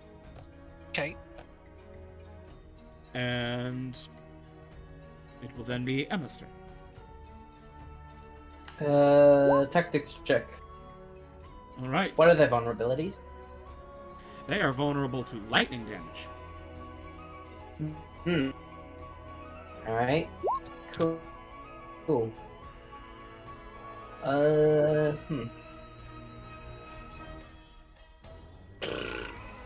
I guess that will completely be a useful thing, so I'm going to, except I don't have it. So I am just going to do a very classic spell called, Fireball. Ooh, that's one. Ooh. Everybody's favorite. All right, Yes. go ahead and pull out your Especially fireball. Wizards of the Coast. Yep. Sweet. Nah. You Not wanna today. nudge that? Yeah. I was Alright. thinking about doing the opposite, but nah. Pop. All right, All right. put it right there. Yep, safe. All right. There's no reason for me to roll saves for the Inkblots, as they die on a success. Inkblot Demon is going to make his dex save.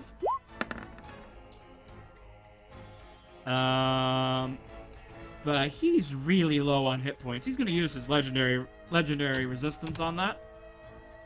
He is not having a good time. And so then he'll only lose 12 more hit points. Mm-hmm. All right. And Phila's just gonna walk up like she owns the place, and that's it. All right. Ink blots are gone, so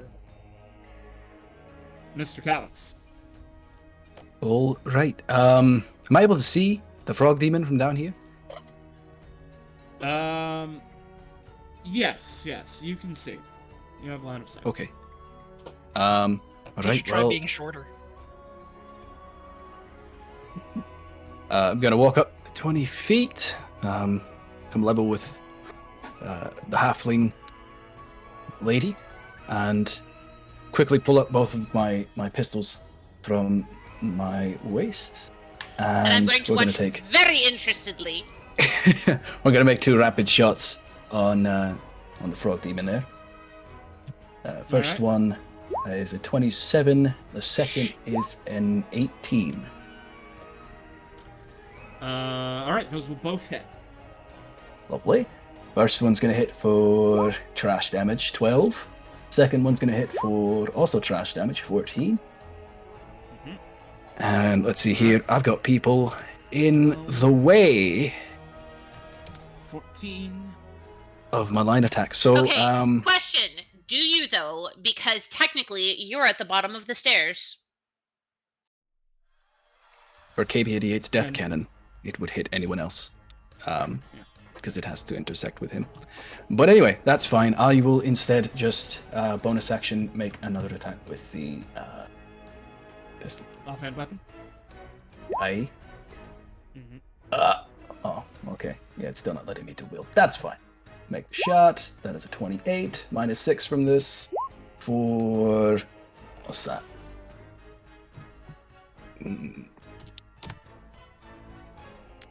Alright. Amnon, as you fire off your barrage of laser fire, the demon twists and roars in pain, and then splashes out, coating the floor with black ink. And the fight is over. Lovely. Put my pistols back down on my sides. Excellent job, friends. Blanca's going to start walking up from his cover in the bushes. I say, well struck there. That was very good on the both of you, Dame and KB88. So those metal things are ranged weapons, yes? Yes. Can you? I get one? Can you teach me how to do that? I think it would take a bit of time for you to get used to them. These Well, are God knows custom how long- models. Well, wait, custom? Aye, I'm a weaponsmith. These are my personal armaments. Could you make me some? It would take me a little bit of time. Well, God knows how long we're gonna be stuck here. Do you That's take true. money? Do you take money? I have 1,000 pieces of platinum on me. I mean, that money would be useful for melting down, I guess, I suppose. Because I'm sort of like, yes, they're worth their weight in platinum. That's because they're platinum pieces, you see. Yeah, I just wouldn't be able to spend it on anything. Well, maybe the doctor could find a use for it, I guess. It's not... Oh, so you're one of the... Oh, I see. You're one of those type who don't believe in currency. That's a respectable position, but it does make transactions a bit more troublesome, doesn't it? well, we've got currency. It's just... It's not exactly Is it- metal anymore. Oh, are you one of those... What? But then how do you guarantee its value if it isn't backed by some sort of scarce commodity? Well, let me introduce you to the concept of credit, my friend. I know, Okay, but okay, credit's how so- you end up in debt. So could you make me weapons on credit? Ooh. Now, my business sense tells me that I don't quite have a good measure of you. What'd you say your name was? I know that Kara. the Dame Arianel introduced herself and Mr. Blanco, but I told you, my name was Pura Tea Leaf. Is it because I'm Well- short that you didn't hear me? Was that not No, loud it's- enough? it's probably because KB88 is loud and he was talking when you were talking. Well, he did say I could hide behind him, as long as I didn't get in his line of fire. So I did try and stay out of the way. And you did say that it was rather painful if you got in his line of fire. Because apparently you've done that. There were a few... Look, when you take the safeties off of weapons, things happen, alright? hear me out. Every wizard has burnt their hands on a firebolt before. Anyways, I'd like to. Clearly, our friend here does not wish to part with his magical, zappy handgun sticky things. So my suggestion would be we stop bothering him about it. All right. For now. All right. All right, now you are inspecting the ink blots. At the surface, they appear to just be that. It's just at once whatever magic was holding them into the form of ink, they seem to into the form of their creatures. It looks just like ink spilled, like ordinary ink from a quill, spilt onto the ground. Is there any specific information you're trying to gain? No. She's just trying to figure out what the fuck. So any information she can successfully manage to glean would be nice. Alright. Nothing really can be determined from looking at that. But, Emma, Fila Shadowsong, whomever you are, Alia Grey Brown, Honda Whalelight, woman of many names, please, make a religion check as you examine the shrine. Alright then.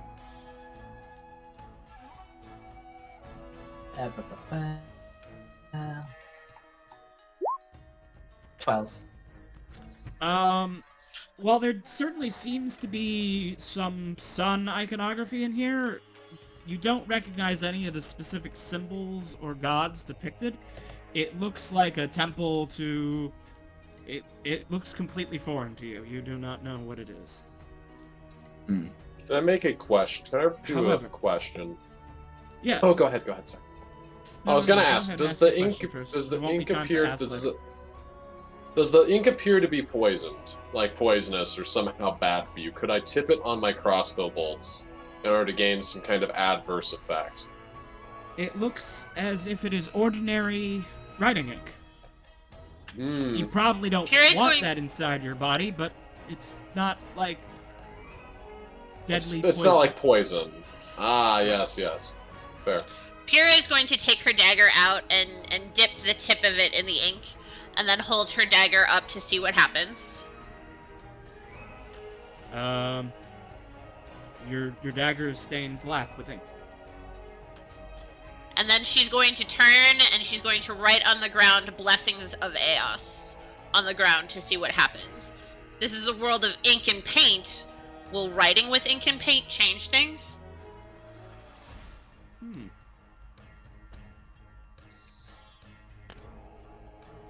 Make a religion check. Oh, this is not going to go well. Oh my goodness, that's higher than I expected. As you write that, as you write blessings of Eos in ink, the sky changes and it becomes just after dawn. And Pyrrha, you gain inspiration. You can give yourself advantage on any check by spending this point of inspiration. You will see on your character sheet there's a little toggle for that.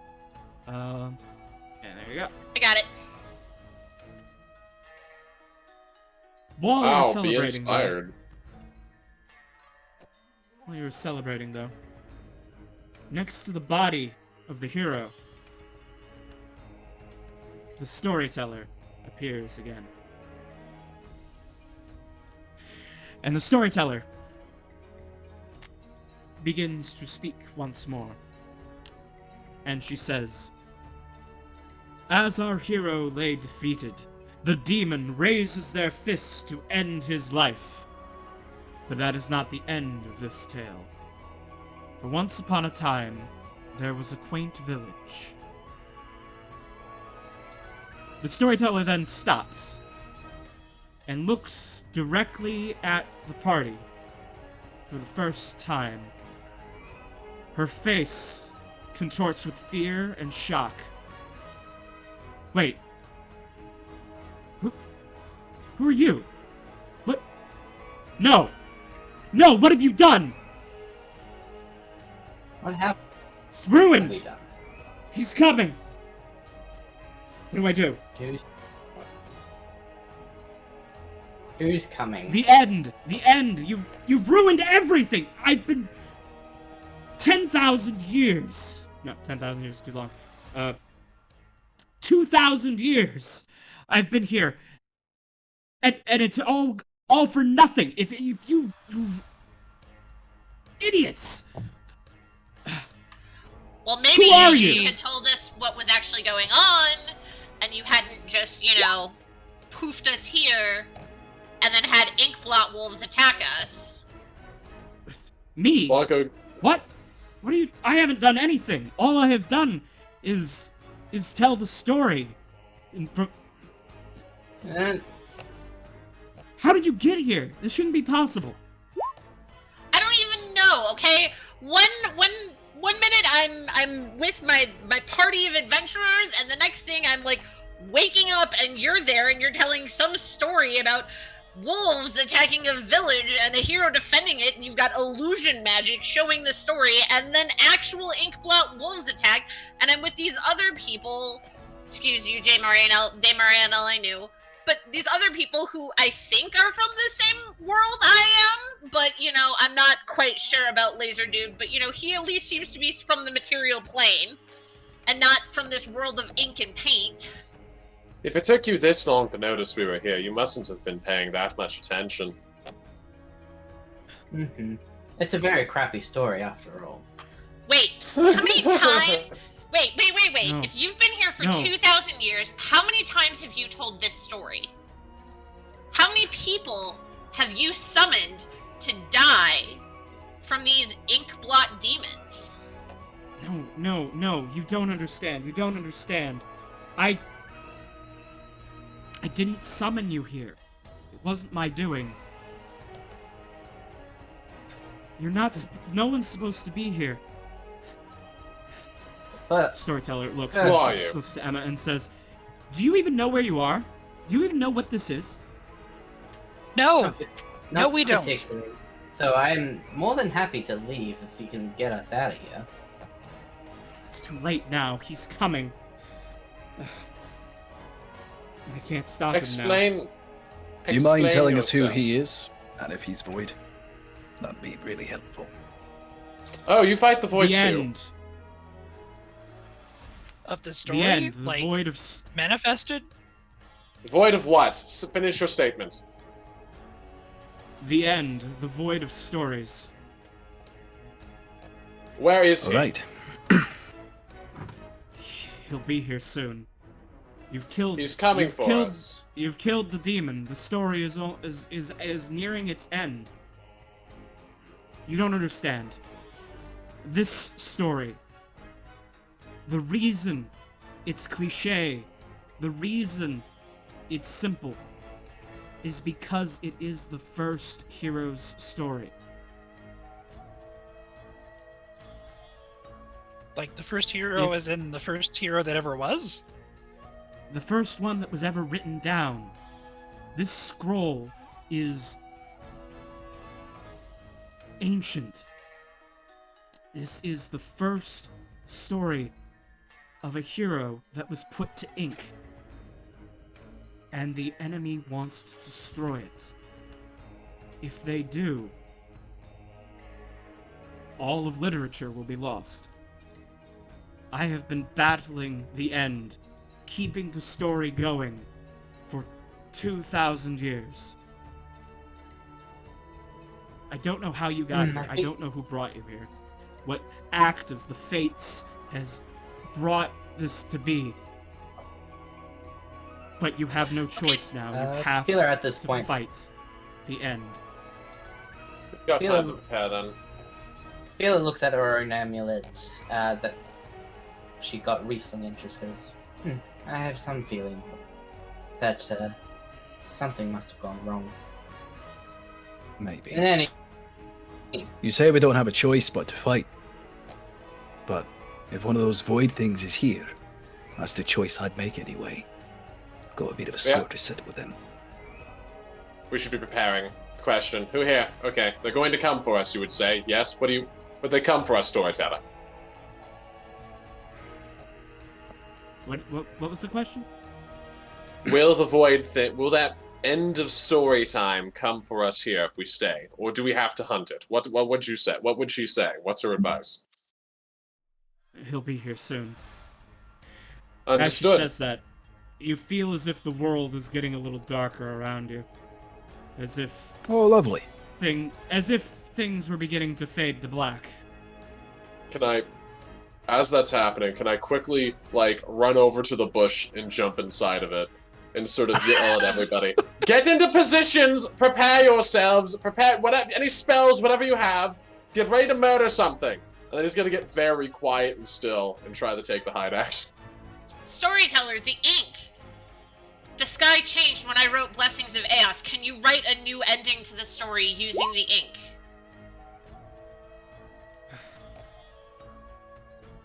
I can try, but you'll still have to face it. And she begins to write, but as she does, the world fades to black around you. Oh wait, oh no, my bush.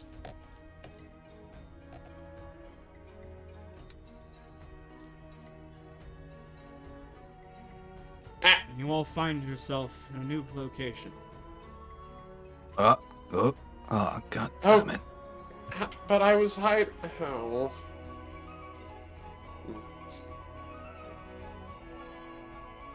The storyteller says, "He's here.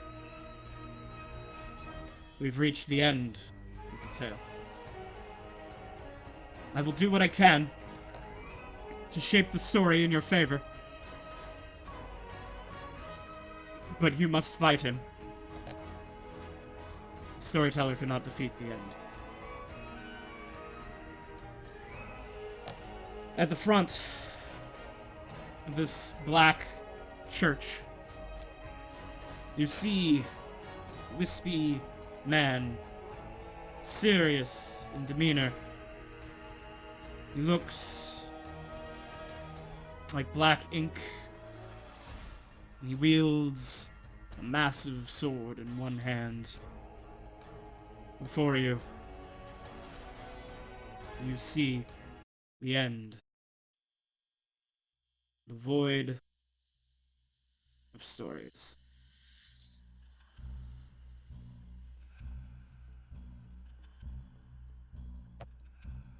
This tale is at an end, storyteller. This dance has gone on long enough. It would be my great pleasure to black out your pages. Put an end to all this ridiculousness.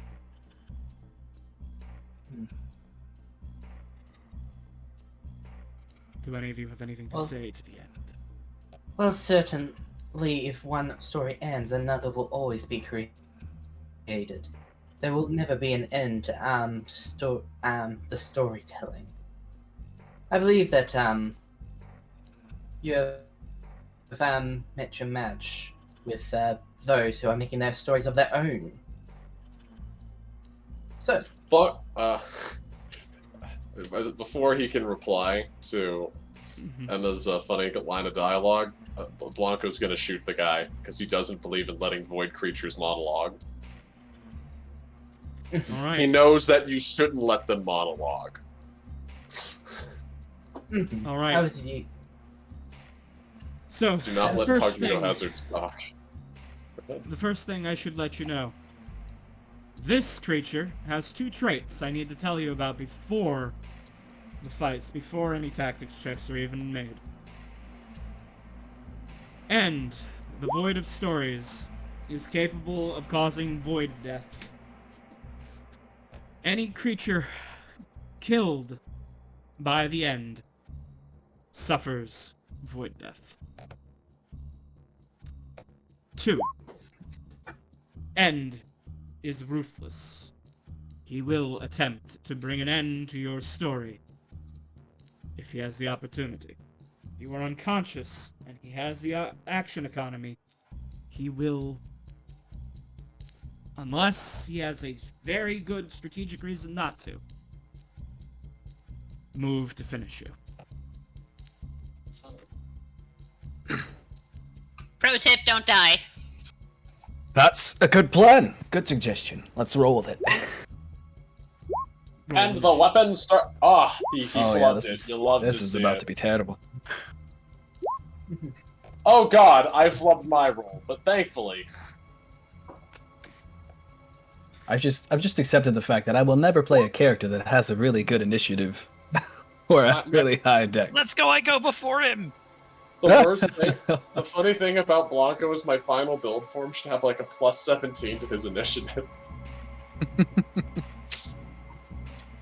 Alright. This setup gonna make a quick draw cowboy. I fucking gonna do it. Storyteller will go on initiative 0. Alright. Amnon Calix. Blanco is reaching for his crossbow. It is obvious he intends to shoot this man. It is go time. Lovely. Alright, well in that case I'm going to start off with a tactics check because I want to see if I can glean a little bit of information about him. Mm-hmm. Does a 20 do it? A 20 will do it. Let me give you his Awesome. list. Right. End. The Void of Stories. He has an AC. He has an HP. He has saving throws. He has a damage vulnerability. He has damage resistance. He has condition immunities. He has the traits Void Death, already revealed. Ruthless, already revealed. He has a resource called Plot. Now that you know that he has that, I will make the tracker for that visible on your lair. I have a tracker for that up here. He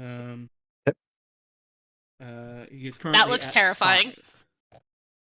5. So yes, he has plot points as a resource. He has a trait called Plot Armor, a trait called Plot Device, a trait called Deus Ex Machina. He has legendary resistances. He has the bonus actions Pause and Ink Blot Wings. His actions are Multi-Attack, Blackout Sword, Ink Blast, and Whiteout. He has a reaction called Rewind. And he has legendary actions, Reposition, Blackout Sword, and Hasten the End. That's a lot there. Okay. That all sounds awful. It does, doesn't it? I kind of want to figure out what... You're telling me that he has a sword, though? Yes. Yes. Anyways, that's all I need to know. Alright. Yeah, I kind of want to figure out what this plot stuff is about. That seems a little off to me. So, I don't know if does revealing the plot resource give us any useful information, or is it just identifying that he has this resource? Yes. If you identify it, you'll learn how he gains and loses it. Okay. Plot, please. All right. Plot. End has a resource called Plot, or Plot Points. When he rolls initiative, his amount of Plot becomes 5. Whenever End hits with an attack, he gains +1 Plot. Whenever a creature fails a saving throw caused by the End, he gains +1 Plot. If he uses a legendary resistance, he loses 3. If he suffers a critical hit, he loses 3. And, as an action, a creature can begin telling a story to the End. If End can hear them, the creature must make a Charisma Performance check, DC 16. On a success, End loses 5 points of Plot. Plot cannot go below 0. So if Plot goes below 0, do we destroy End? No. It's like hit points. You can't drop his plot to -10 or whatever. It just Yeah. So just doesn't. yeah, if, it'll if it's really- at, if it's at 1 point of plot and you give him a -3, it's just 0. right, it'll really depend on what his plot stuff does. But plot armor and plot device don't. I don't like what that implies. I don't like Deus Ex Machina. All of it sounds suitably horrible. Yes. So, in that case, Posture check. I But- was. So KB, question before he does anything else. Yeah. If he succeeds on the performance check, there's no negative consequence to us, though. It's just he doesn't lose the -5 plot. That is Oh, he correct. doesn't also, roll the check, It does we do. cost your. Oh, we. Yeah. You roll. It does cost cost you our roll the check. action, but there's no other negative consequence. No, you're Right. the one who rolls the Oh, wait. Oh, he must make the check. Okay. No. The creature makes the check. The Oh, creature makes so the you just check. need to roll the check. Performance Okay. DC 16, but it does cost your action to do so. So if you lose, then you Oh, yeah. wasted your action. But Oh, man, if only we had some kind of spoony bard. You know, a lot of Looks us at could have made Calyx. that happen. Looks at Calyx. Looks at Calyx. A lot of us could have done Hey, it. Oh, I could have brought an egghead. I mean, my performance isn't trash. It's a +3, and I have useful tools. My performance is trash. You're all welcome. I'm going to try exploiting that. I think we'll see if I can exploit it a bit. Yes, I will use my action to begin telling the story of how the Perseverance left its home. all right. You begin telling your story. Make a performance check. Performance? No, that's a natural 1. Can't Oh, save that God. with my fancy stuff. Oh, no. Unfortunately, that will not That's work. fine. Okay, and what's the terrain look like? Are these like Right. differences let's in go over that elevation? Yeah. Let's go over that real quick. So, this is like a raised platform here. Mhm. So you have to go up these. If you want to get to them, you'd have to go up these stairs, and then up these stairs, and then like around this altar. Okay. In that case, I am going to move forward And, to take some also- cover behind also this. Also, the stairs are difficult terrain. Okay. I'm gonna move up to take some cover behind the raised platform. Mhm. And KB88, I will order to his 40 feet of movement, so he can move. Well, there basically, and that'd cost him 30 feet for difficult terrain. 25, because there's really only like the one square that's. 25. So he'd still have 15 after that. Okay. So he'll move up here, and bonus action, he will send out his cannon attack. All right. Right. 12 will not save. I will take 13 piercing damage. Lovely. And then he is going to move just on the edge of the dais, basically. Right there. Okay. That's my turn. How much movement does KB have? 40 feet. Okay. All right. I'd forgotten they were fast. All right. You're right. Alright, well, the first thing I'm going to do is use my insightful fighting trait to take an insight check contested by their deception check. Okay.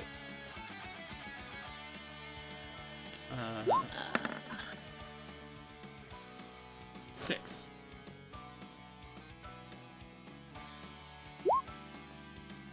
Haha! Okay. I have advantage basically no matter what, as long as I'm not attacking with disadvantage. This guy has -1 on his charisma. You don't get it. You don't get advantage. You just always get sneak attack. Okay, well I always get sneak attack, even if I don't have advantage. which Yep. is helpful. And then let's make a tactics check. And then I'm going to use my halfling lucky, and I'm going to roll again. Okay. I'm very sorry. The DC is 15. Rip me. Okay. Oh God.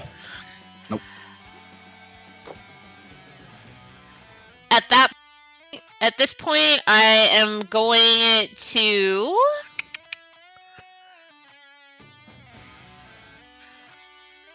What is that trait called where I stay still? Steady You aim. can't use it because you Can't used the bonus use action. your bonus action. Oh, damn it. Okay. Well, then I will just shoot. Looks like you didn't need it. All right. Oh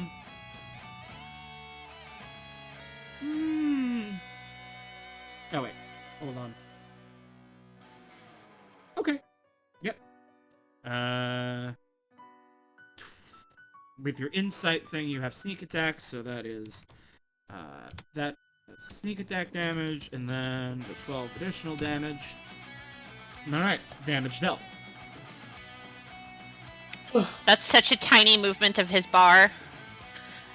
And that'll be my turn. It's high noon somewhere in the world. I'm gonna go ahead and Hunter's mark this boy. Well, first off, no, before that happens, I need to do tactics check. 15 on the dot. Give me his AC. 15 is the number you need, so his AC is 16. 16. Okay. 16. I'm gonna go ahead and use my +2 crossbow bolts here, even though I've only got 6 of them left. It's because, you know what? Let's make this count. Blanco's then gonna come over to here. He's gonna start firing. The last 2 shots are gonna be like that. Oh wait, what's it like in here? So you're like a lowered platform. This is Like a wall. pit. I can still Yeah, do you're it. like a pit. Okay, I've got if you move 40 like feet. that, yes. Well, then the stairs are adding an extra Stairs are 5 difficult. feet, so Oh, so you can get there. I guess. Yeah. can I? Do What that. if I come to here? Those aren't stairs. No, I'm just gonna come to here. I'm gonna get up to no. I don't. I'm gonna get up to here then, and I'm gonna go ahead and take my shot then at this boy. Hunter's marking him, of course. So to hit that, and fuck sneak attack. Shit, I don't care about no sneak attack. And I'm gonna go ahead and action surge too, because spoiler alert. Well, actually, let me think. Yeah, that all works out. All right, I'm gonna go ahead and knock down the thing for Hunter's Mark, and I'm gonna start blasting this bad boy. So I am gonna be using. You said his AC is 16, right? That is what I said. Fuck it, yeah, it's worth it. First one hits. I am going to use a superiority dice. I'm gonna use a reaction. Reroll that.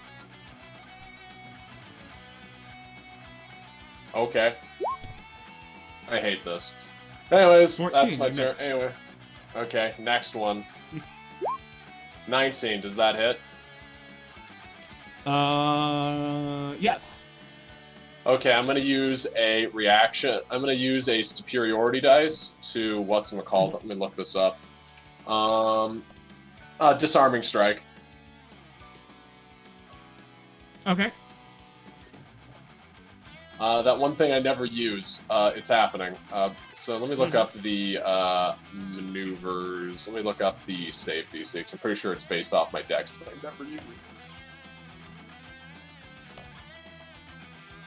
Drop one of the. Yeah, your spiritual. The damage roll and target must make a saving throw on a failed save. All right, so if that's the case, they need to. If I can go ahead and look this up, it's your stuff is your it's your deck. What's the Battle Master save DC based off again? Strength or dex, your call. It's Dex, so that's going to be 5. So that's going to be 5 plus 8 plus 4. So Sorry, I should have had a macro for this. Yeah, roll up, I guess make a, strength save. Strength. Alright, he has advantage on this for reasons. Okay. Didn't save him, though. Is he going to use a legendary resist? Yes. Doesn't that also cost plot points? No. It does. It does? He loses. Oh, he yeah. loses 3. All right, so I get to add a 1d6. So I get to also add a 1d8 to this. So this is going to be funny. Let's go ahead and get that funny, goofy damage here. Okay, and then let me also roll a 25 plus 6 plus 1d8. So just a Give me question. a 32. Question. Well, I have it in my mind, KB. Does that mean Yeah. if he doesn't have the 3 plot points, he can't use a legendary resist? No. It does not. It's just when he does it, he loses them. But they're not Right. a limiter, it's just a But they can't go Okay. below but plot points can't go below Gotcha. 0, so it just... I Third was shot. hoping they were a limiter, but you know. Third, I mean, he's gonna. third shot. 23 will That's hit. gonna be a 23. Okay, I am gonna make this a disarming strike, by the way. So I'm gonna. Ooh, that's even fucking these rolls. Jeez, give me another save. Alright. Oh, he does not have advantage this time. So only That's a 17. 35. All Next right, one. 35 damage. 28. That's not bad. Tragedy. And then that's gonna be another save on his end. I'm just gonna use all of these now because I can maybe force some saves. He has advantage, right? No, He does not have It was only advantage. on the first one he rolled. Oh! Is he gonna legendary Plot points are resist? now Does he down want to to keep the 0. score? He's now used 2 legendary resistances. And that is a 29. 29 now. Okay, and now we get to the funny ones. Here's the ones that get an additional D8 on top of the other D8 if they hit. So we're gonna do that, and give me another save, please.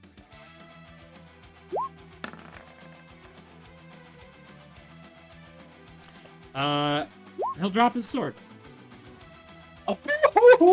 Take 37. And then last shot. And then oh wait, and then this will just be 5 plus 24 plus 1d8. That'll be 33. Get fucked, get fucked, get fucked. Jesus Christ, Blanco! Yeah, the quick draw cowboy. I used no resources for the entire mission just so that I could decide to go, pop off this one time. And now that's the last of my +3 crossbow bolts. I shall remove them from my inventory. They served me well. And that's everything. Go ahead, Emma.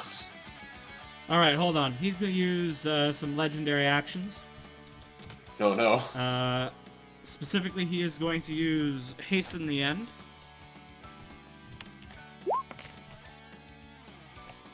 And he is going to regain 2 plot points. Well, now we know Okay. what Hasten the End does. Alright, tactics check. First and foremost. 19. HP, please. Alright. My boy here started the fight less than 6 seconds ago with 310 hit points. Jesus He's fuck. now down to 100. Oh god. Oh god. Now we just need to get Arianel up there. Yeah, now you just need to get the paladin in range. Hey, let me figure this out real fast, because I want to...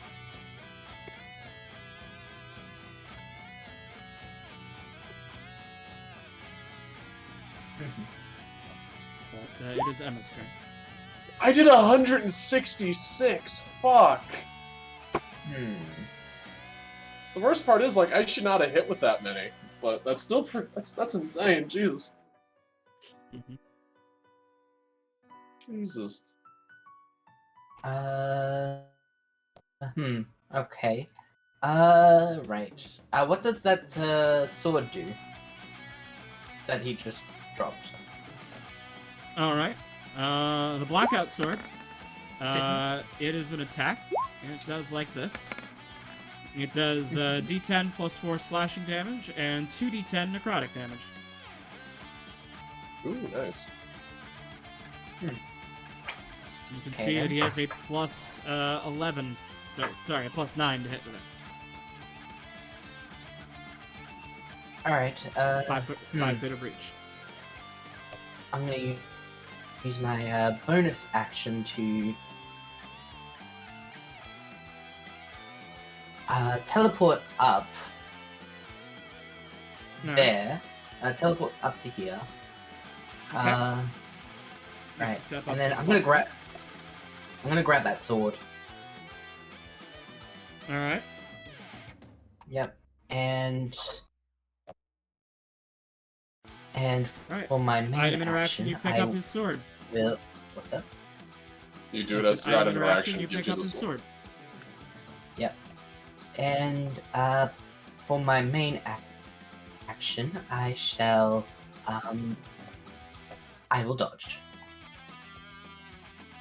Bold. Oh yeah, because he's gonna hit. Because then he's gonna have to hit you, and you're just gonna use the shield, aren't you?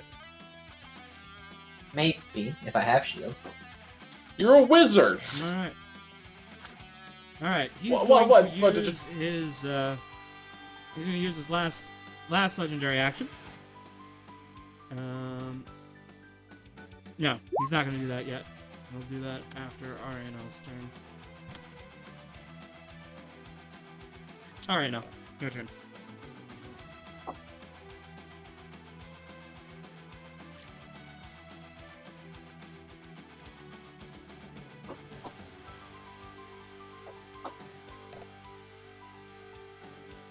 They're muted, are they? No, I'm trying to measure with my cat in the way.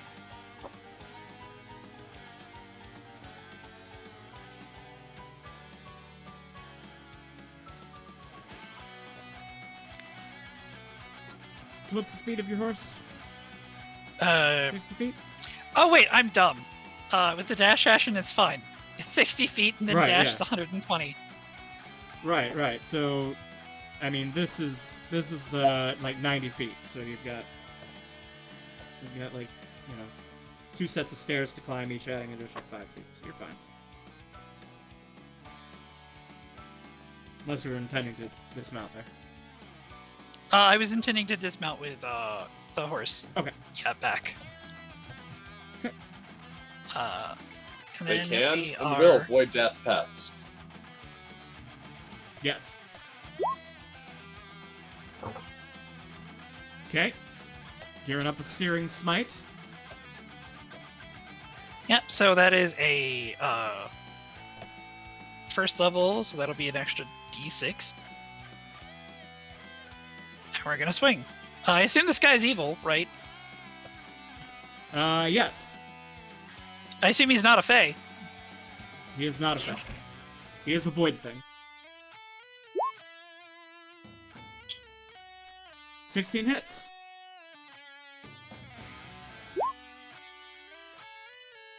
Oh wait, take off 4 of the damage up top. Right, you don't have Hexblade's Curse. Okay, so that's 9 damage. I'll go ahead and deal that 9. Okay. And I assume he is not a fiend or undead.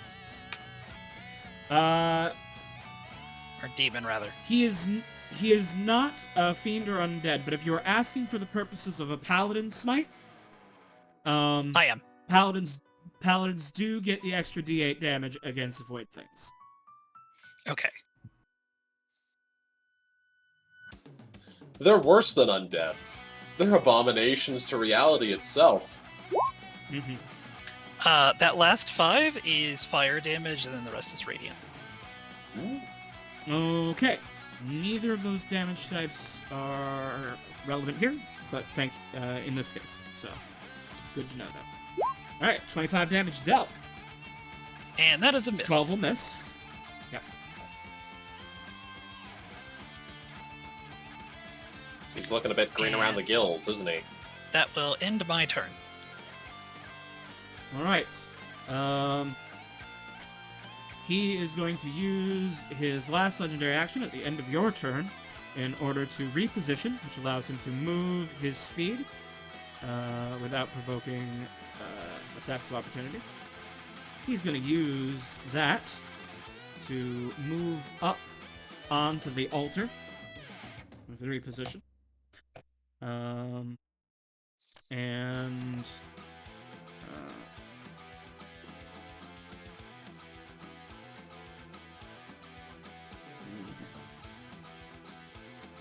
actually, he's going to stand here.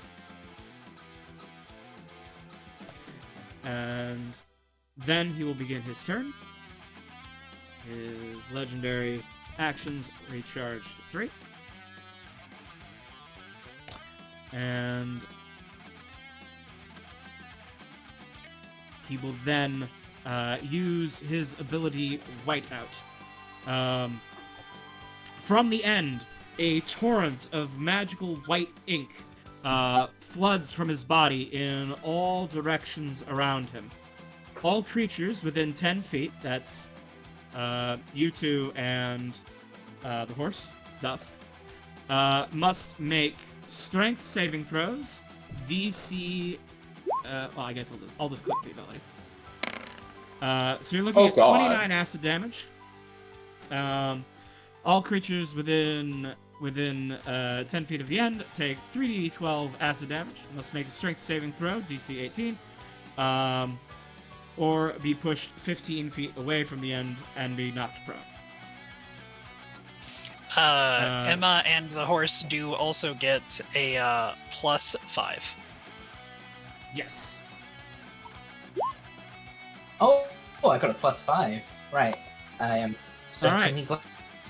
So Emma, you take 29 acid damage and are not pushed away.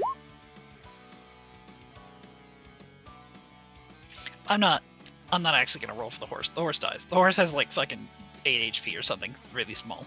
Is the horse... All Does right. the horse die? Or is there no horse anymore? Dame, I have bad news. I have to get a new horse? You have to get a new horse token. Dusk never existed. None. The rest of your companions, the only one of your companions will ever remember that you had a horse named Dusk will be Hi, it's me. Kira. For the enemy has claimed them. They have suffered void death. Lost for all time. The worst part is, Alright, that you this do- motherfucker really rolled that acid damage high. It wouldn't have made a difference. But alright, now you make the save, so you are not pushed back and slammed into the wall, but you do still take 29 acid damage. Alright. The end will then use their bonus action to spread their wings of ink.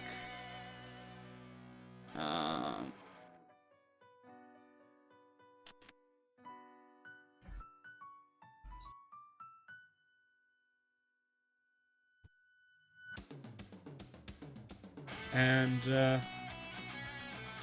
they will provoke from Arianel.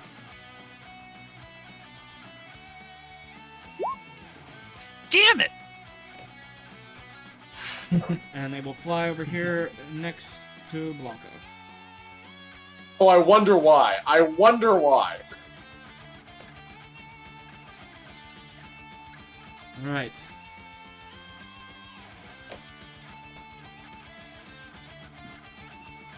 Alright, the storyteller. Which one of you wants advantage? Me, but actually give it to Pyrrha. I mean, No, I Pyrrha's can give versus myself giving advantage. yourself. Give it to Calyx. yeah. Actually, yeah, give it to Calyx. Calyx is probably a great idea. All right. Oh wait, hang on. Is it alright if I use this ability? I forgot that it did it absorbed acid damage. Oh yes, yes. You can use your reaction to absorbed elements that acid damage. Do you have to use it Oh, only on right. yourself, or can you use it on something that hits somebody near you? No. Only on yourself. Only on self. Damn. All right. Sorry, horse. All right. Amnon, the storyteller writes something on a scroll, and you can now. You have a portent dice now of a 17 that you can apply to your own roll or someone else's. You have control. Ooh. Spicy. I'm gonna mark you with Amnon. I'm gonna mark you with like an eyeball here, because you have the portent die of 17 for this turn. Amnon, it's also your turn. What would you like to do? This guy is reaction back. Are you there, Amnon? I haven't heard you speak. Are you muted? Are you mutified? No, I'm right here. Are you? Sorry, I was considering my options. But there aren't many other than shoot bad guy. So, yeah, I will roll a tactics check for 19. It's probably not important, but let's see his legendary actions. I know what that does. I know what that does. He doesn't have a sword anymore, so that's fun. I'd hit up Deus Ex Machina. Yeah, it falls under. Yeah, actually.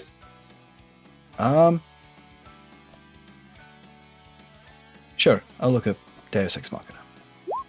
Alright. Deus Ex Machina. If End has 20 plot, he can cast the Wish spell as an action on his turn. This sets his plot count to 0. Okay. Has he been gaining plot points back from being hit? He does not gain plot points from being hit. He gains plot points. Oh, it's when he from, hits. When he hits. But he should have Oh. gained 3 plot points from Does that- oh no, because Does that count? That wasn't hits. That was saves. He just right, did an right. area attack. right, no, right. So Yeah, he gains when yeah, you he fail only to gains save, when but they you guys save, both or they succeeded. fail. I will give him 1 for the horse though. Yeah, let me roll the horse just to see, because it does matter. Yeah.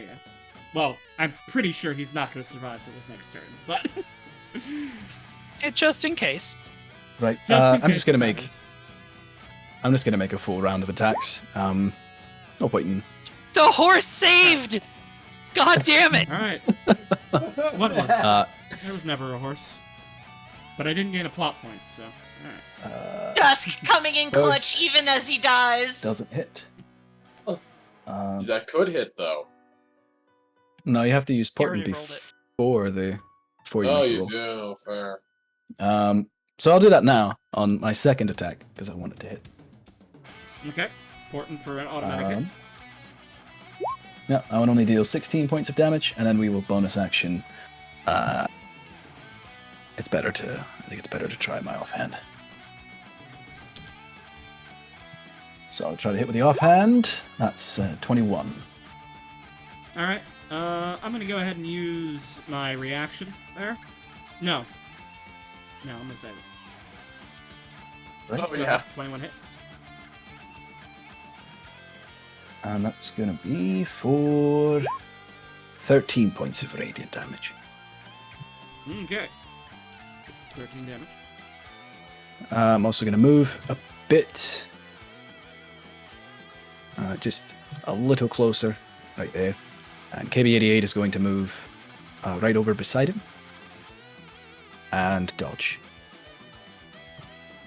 All right. That's my turn. All right.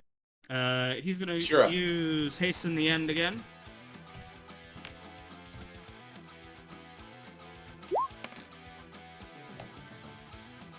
Tragic. You hate to see it. Mm. Now we love this Do game. we? I was gonna say, I don't think we hate to see that. We lost somebody today. All right. Kira. Please hold. I'm having Gleam's problem of Kitty. All right. So first things first, I'm gonna try a tactics check. This is not going well for me. Nope, that fails. Cool. Holy fuck. Steady aim? Question mark. Steady aim. +1 short bow with sneak attack. Crit. All right, I'm gonna use my rewind reaction on that. Please roll another die. God, roll that why attack one can't more you time. let me have this moment? Damn it. Oh, you All still right, hit. 14 does not hit. Oh, you don't. No, but oh, I it has have- advantage. I have advantage because I have steady aim if I have to reroll. That's Yeah, not how it's the a reroll. mechanic works. Oh, Yeah, damn. that's not how Damn it. reroll mechanics. It works like it works. It works like silvery barbs. I see. Okay. I'm not That's about why- this. That's why the lucky feat is so good, because you can turn disadvantage into like super advantage. Oh yeah, yeah. Mhm. Are you telling me Lucky's busted? Yeah. A little bit. I've only ever put Okay. that on one character because of that. Well, All right. You ate the advantage though. Well, you ate the thing. So. Yeah, you have eaten then I his don't- reaction at least. That means Blanco can step back without provoking an AOP to shoot more. Oh, he doesn't I care. can't- He has the crossbow master. He don't Oh. care. Never mind. okay. Yeah, no, then that'll be my turn. So I can't Yo. hide, Alright. so. Let's go. Blanco things. I'm gonna tactics tech for the sake of posterity, and I will fail it. Mm-hmm. Anyways, I'm glad I got that roll out of the way now. Anyways, we're gonna switch to +1 crossbow bolts instead now. I would use the funny punchy ones on this guy, but those are actually, I'm only ever gonna use those for non-lethal takedowns, and this guy's gonna die like a fucking pig. So I'm gonna go ahead and do the thing. I'm gonna use the, or is it? Yeah, let's do it. Does a 26 hit? Why'd I even Yes. ask? What? 6 plus 19 plus 1d. Wait, I don't need to. That's just how it is. Yeah, the math is right. What's he at now? All right, so that's 25 damage. Oh wait, I also need to roll my sneak attack. Okay. 1d6. If you ace these both of, oh, you've only got one dice. Yeah, I think I was doing that wrong earlier because turns out my sneak attack is only a 2d6 if I I get it next level, not this level. I just checked, which should have known better, but I never play rogue. Anyways, I am going. Can I come here and take the hide action behind this big funny robot? No, because you are not a halfling. Can I come to here and take the hide action behind this ledge? I like jump down here and hide by it. Okay. Okay. He's gonna like jump down here, slide down. Doesn't that give an A out? Nope, he ran out of a reaction. It would, Hey, but he he's has reaction. used his reaction. He used Because his you- reaction to do a rewind. Which I will thank you for immensely now. I'm assuming that 16 does not beat his passive perception. Nope. Anyways, looking at his current health, I'm just gonna use +2. Not gonna try and do anything fancy. This is not with what's No it called? sharpshooter. But Sharpshooter. yeah, but that's that. I'm assuming that's enough to get the boy done. All right. And then, oh, go ahead. All right. Blanco, Uh, you slide behind here. Narrate your takedown for me, please. I'll take. I shall. So Blanco shoots the guy at point blank range with his crossbow bolt right through his chin, and then slides down this ledge here and peeks up to give him another shot right through the eye. Doesn't say any one-liners, no quippy nonsense, because the thing that he's going to do immediately now is he is going to try and scrabble up this. Is this wall like how tall is it? It's like 10 feet. If that's the case, he's going to use his move. More. If that's the higher case, than then tall. Than... He's too short to climb up it. He's going to start coming around again, and he is going to try and quickly go over to this thing, because he knows it's going to drop a shard, and he needs to get that for somebody. All right. Job As isn't the done creature, as the shots strike, end the void of stories. As he is riddled with crossbow bolts, backs up, slams into the wall. Everything goes black around him. He begins collapsing, imploding into a single black shard, which floats there for a moment before falling to the ground. The world around you then begins to pass away into darkness. You find yourself... Draw mode. You find yourselves all now floating in the dark. With the storyteller. No rest of the setting passed away.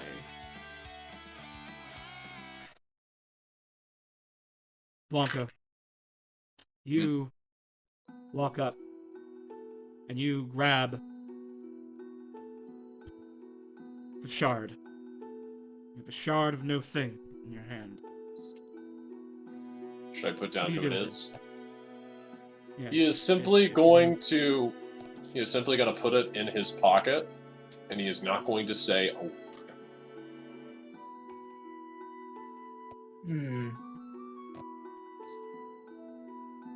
Before that Blanco, thing gets put away, I'm gonna make a sleight of hand check. Sleight of hand, I shall try it. Mm-hmm. I've only got a +5. That's a 25. Yeah. All right. Never mind that. Nobody realizes Blanco just grabbed something from the dead creature. I think that I should see that with my 12 passive perception. That's a don't 25. think so. That's a 25, Oh, yeah. that dude. All right. Oh, okay. Ugh. That was just a good roll. I only have a +5. The No. Oh my god. the storyteller speaks and says,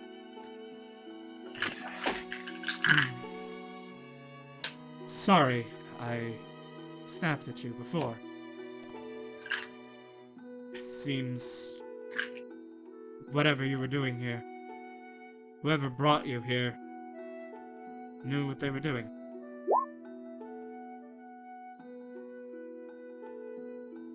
They probably did, but we're still unsure as to who brought us here in the first place. Right. I just think it's a coincidence, honestly. I don't see why anyone would want to bring nobody to a story. Well, nobody like me, at least. Regardless, I thank you. You've saved this story. You've preserved the stories of all heroes. Including, I think, your own. I did nothing today, so I don't think that thanks is relevant to me. But nevertheless, these four are interesting fellows. Your presence, I think, did more than you know. I know that symbol that you wear. Perhaps... Oh? Perhaps you were more important here than you think.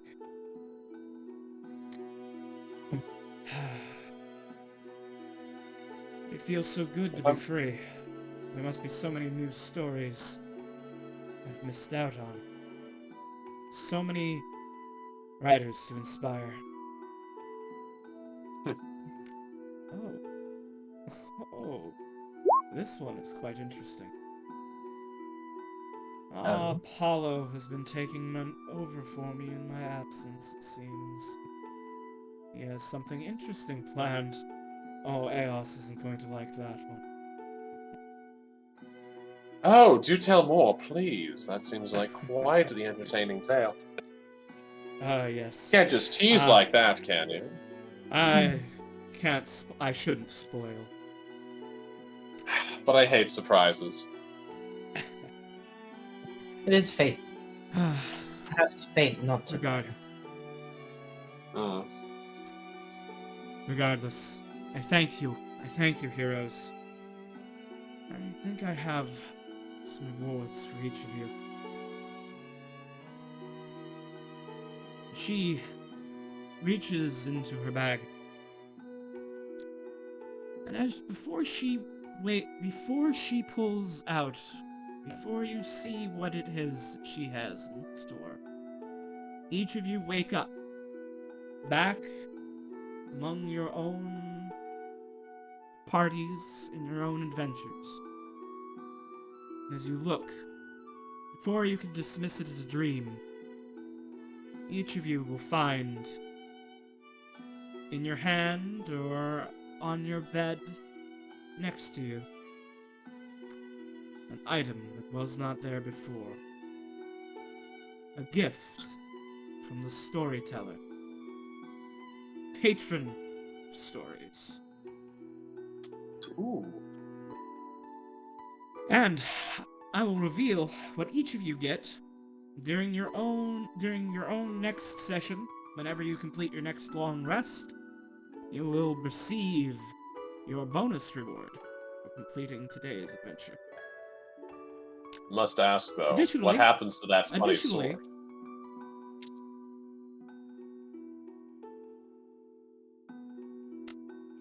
That is true, Oh. actually. Emma would still have it in her hand. Oh. You're right. Emma. I think we just foiled Well- Katie's plans. Go ahead. No. This is just... Emma, when you awaken in a strange place you don't quite remember being in before, in addition to a gift from the storyteller, there will be a black sword of the void. Strange. Additionally, everyone who took part in today's session gained 2 experience points. Oh, maybe one day I'll catch up with the rest of the party. Me, certainly I'll need to catch up in some way, too. Oh, oof. Alright. And with that, though, we have reached the end. The Scroll of No Thing. Oh, You have lovely. saved this... You have saved this story. You have saved the scroll. Retromach, if you were there, the black mark on Cadron Dragave's hand, it disappears. You may heal that point of corruption you gained when you touched the scroll.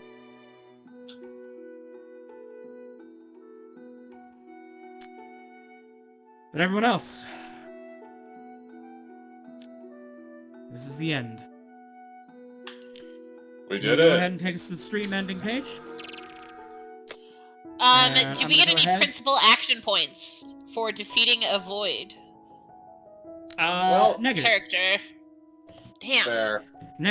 Negative, because defeating a void enemy advances the power of all of the gods. Because the enemy is the enemy of all the gods. Good, evil, law, chaotic. They are all opposed to the void. But I must ask So one no. question. Did we not empower Yes. Apollo? Did we not empower Apollo specifically, though, by freeing this realm in the story and protecting literature from the taint of the void? Actually, we empowered the storyteller because we freed the storyteller as the god of Yes. stories. I am assuming Yes, that if anything- are they a good god? If anything, now Apollo has competition in the being the muse. That is true. Oh, so the storyteller, are they a good There. god, though? And by freeing them from this task, have we empowered a god of good? That is, they are not. They're a neutral god. Ah, They're damn, the I go- see. Hmm. We're not getting... They're the god of story. I guess Well, I have everyone's a- gonna wait, guys. I have a different question. You said they are the patron of stories. Could we look forward to maybe a different warlock patron in the future? It was my intention to create a homebrew warlock for the storyteller, but I have not done so. But I don't know. if I I can don't know have, if you've if caught I on, but I find like time, me some warlocks. Yes. If I have the time, I will be creating a. If I have the time and the inspiration to do so, I will be creating a custom warlock homebrew for them. If anyone has ideas or suggestions, my inbox is open. Just don't be offended if I do something different. That's a No. Regardless, It gives me I do something want to do go when ahead I'm and avoiding work. yes. But before we sign off, though, I do want to plug all of my stuff to chat. Hello, chat. I hope you enjoyed today's one-shot. It was a lot of fun. For me, at least. I hope you enjoyed it, too. If this is your first time here, I see a lot of familiar names in chat, but if this is your first time here, you can go and give me a follow over at Twitter at AngelKB. You can find out all the things that I do. I'll be posting a new schedule for streams tomorrow, if I don't forget. But you can see all of the things I do there. Thank you very much, Gleam, for the subscription. I appreciate it a whole lot. Where was I? Yes, so you can follow me on Twitter. That's where I do all my things. I do run D&D here on stream every single Monday. So tomorrow is the continuation of the Vault of King Midas sequel campaign, Sun and Shadow, featuring the Vtuber Zed Swid, Vivian Vtuber, and some other people. And so check that out there. If you want to play in a D&D game run by me, like all of these fine people do, you can go over to startplaying.games/gm/kb, where all of my games are posted. You can read some of the reviews about me, and I do have some games with some open seats. In January, I'll be starting a new campaign as well, so you can check that out then. But I do have some currently running games with some empty seat or two, so you can go check that out there. As Retromoxer says, my games kick ass and are good, so you should do that. And Hey. that's pretty much it. If you want to support the stream and support more, custom content for my streams and more one-shots and things, you can always support me over at Ko-fi. That is where that is the best place to support me in all of my endeavors. Thank you so much for watching. We're gonna go ahead and wrap up now. Let me see if there's any of my friends who are streaming, and if so, we'll go send chat over to them. Hey. Let's see. Twitch. Who is streaming? That I know. Looks like it is Thunderbird. He's doing a Kamen Rider watch along. It's probably not the best thing to go dive into the middle of. So we won't raid anyone. We'll just go ahead and leave it here. Thank you all for watching.